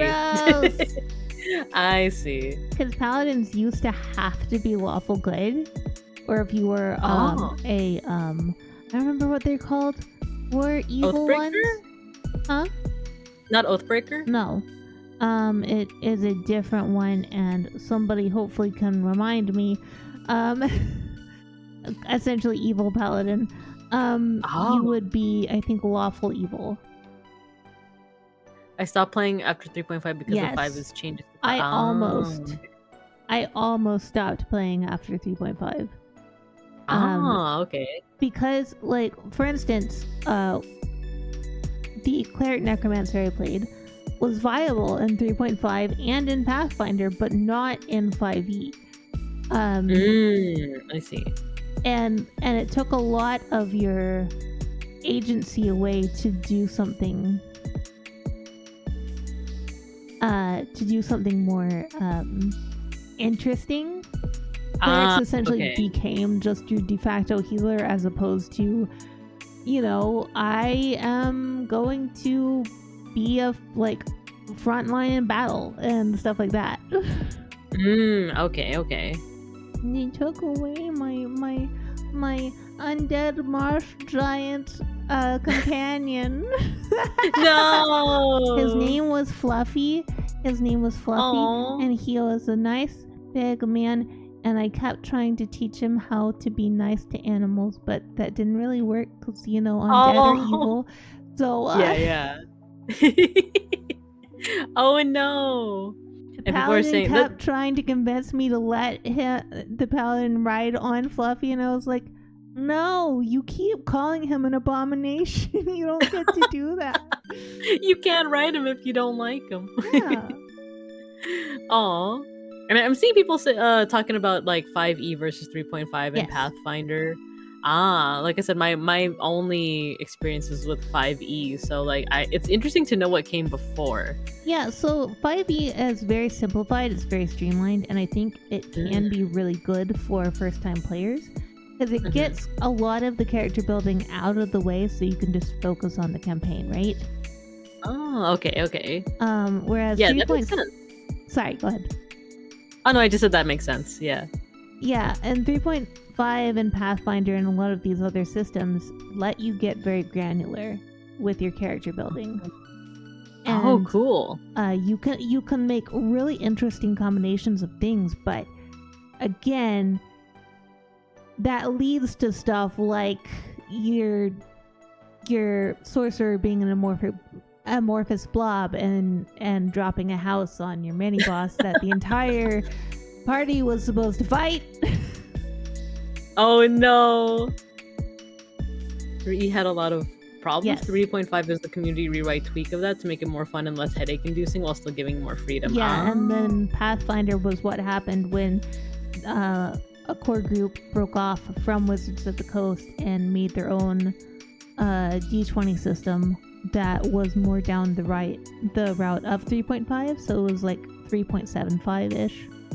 Oh, interesting. Because I've never even I've heard of Pathfinder but never explored it. Is it also kind of like set in more like fantasy / medieval, or is it like a different setting altogether? It is more fantasy, and then you have the flip side of that is Starfinder, which is their sci-fi. Oh, cool. And I haven't played Starfinder. I haven't played Pathfinder 2nd edition, but I have played first. Yeah, it's legally distinct 2.5. Oh, okay. Interesting. In my honest opinion. It's fun. Okay. It's fun. Like I wish I was able to DM, because I would totally DM a game for you of some other thing than 5e, but I tried DMing and I felt but also a little bit steampunk. It is a little bit steampunk, Pathfinder is. Oh, okay, I see. Really fun though. Yeah. And yeah, no worries about DMing. Like, I would be down to get into some kind of TTRPG, but I also know that it is like kind of a big time sink. And at the moment, it's more just like everybody agrees on like meeting however so often. It's just, I appreciate that, Goji. I just felt really self-conscious. Maybe I should try again. Because I do have an idea about doing an alien campaign, but the players are trying to deliver, like, they're essentially UPS delivering a facehugger. Oh, kind of like a Futurama, we're just a delivery team. Not gonna ask about the dark corporate humor, very silly. Oh, okay. You can bring steampunk. Matthew's offering. Because they link it to magic. And then in Pathfinder 2.0, a couple of core classes can either be arcane or steampunk. Oh, cool. Yeah. Nice. Well, that's pretty awesome. Clearly I have a lot to learn in terms of just like different types of TTRPGs. But yeah, it's a cool thing to explore in that thing. As you can see, I'm also starting to run out of steam. I get it. It's we've been going for almost 3.5 hours. The world of TTRPGs is its own rabbit hole. And it is, yeah, 100%. One thing that I would recommend to understand, I don't think this is the way it is with the player's handbooks for D&D, but I could be wrong. The first thing I did with Alien to try and understand it was read through the player, like that core rule book that I sent you. I read all the way through it. Oh, okay. Because it has some really interesting world building things. And ooh, okay. And stuff like that, and Wild Sea and a lot of other things like that have really interesting world building in their players' handbooks or in their core rule books that I don't think 5e has at this point. I know 3.5 had a lot of really interesting stuff in its player's handbook. Okay. I barely even remember reading the handbook because I was mostly just like concerned with like building my character and not so much, I guess, like the rule set. I was kind of depending a lot on my like DM, you know. Well, your DM is the person who should be like guiding the rules, and also when you're just first off making your first character, all you need to do is know how to make your character. It's just if you get into it, it's a great well of information. 100%.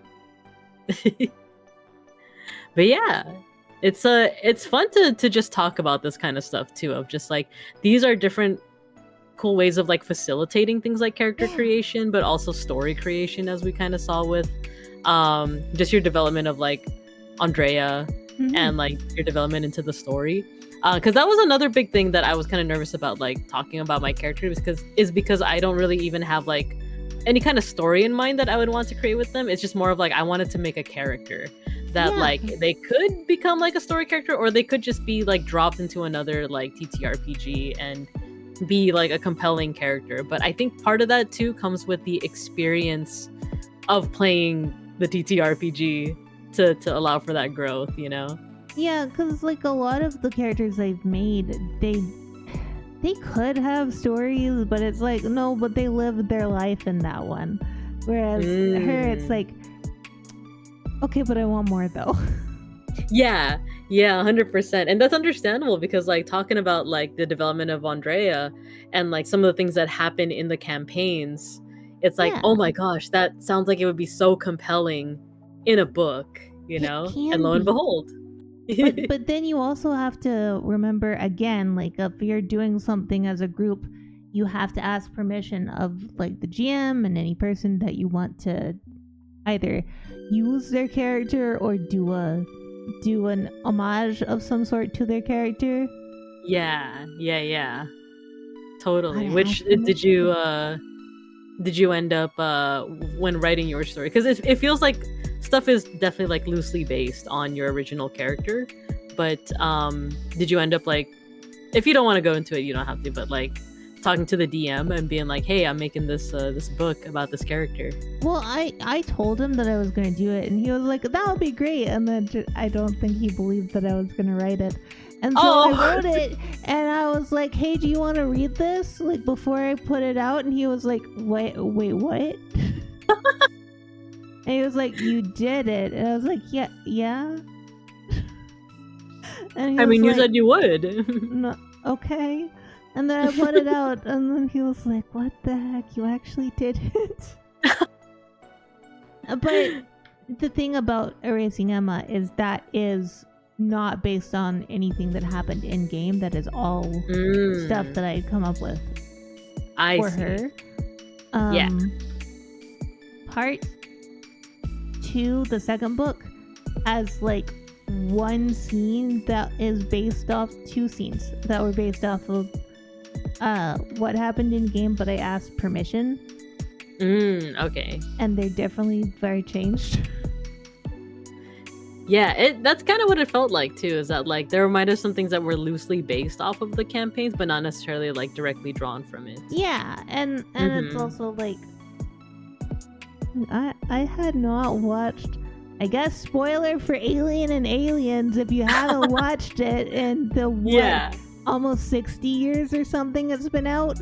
Oh, is it really that old? I vaguely remember it in the 70s, or did it come out the early 80s? I don't remember. Don't remember, but I wasn't alive, so I same. But like I had this whole idea of Emma as a child being in a terraforming colony, and I was like, well, okay, but if it's an early one and they can't go outside, you're gonna need maintenance in the vents, and the vents have to be accessible. But adult humans aren't gonna want to go in. That's still gonna be claustrophobic for an adult. Yes. Well, you have a child there, and the child has to have some purpose, so put it in the vents. Put it in the vents. So that it can tell you. Easy solution. You know? It's kind of like a canary in a coal mine, but the child in the vents instead. Yeah, exactly. You know, a perfect size. You know, you could just tell them to do it in a nice treat. You know, for legal reasons, this is a joke. FBI agent, please. and then I watched Aliens, and there's all these children running around in the vents of a terraforming colony. I was like, what? And there you go. Oh well, you know what? There we go. It just makes sense. It just works. Look, it just works. You have to. Corporate profits come. exactly. For legal reasons, is a joke. Yeah. For legal reasons, this is all a joke. We are just having a fun little hee hee ha ha. We do not abide by whatever the heck we said today. No. Exactly. But yeah. But all right. Also, if you ever want to talk about characters or things like that, just let me know. I'm always down for that. Yeah, it was fun getting to like talk about like, first of all, getting to hear your process, but also just getting a smidge of like talking about my character and the small growth that she had as well, and all these ideas of like, oh, like yeah, if she's like I said, that pathway of like, oh, like being in a cult and fully buying into it versus like wanting to be part of like the upper echelon and stuff like that. Yeah. I mean, that can come later, you know. She can figure that out later. True, exactly. So, but it's just fun to talk about these. Like, I understand now why people are like, you know, show me your OCs. Yeah. Like, yap to me about your OCs. I want to hear about them. Exactly, you know? They're great.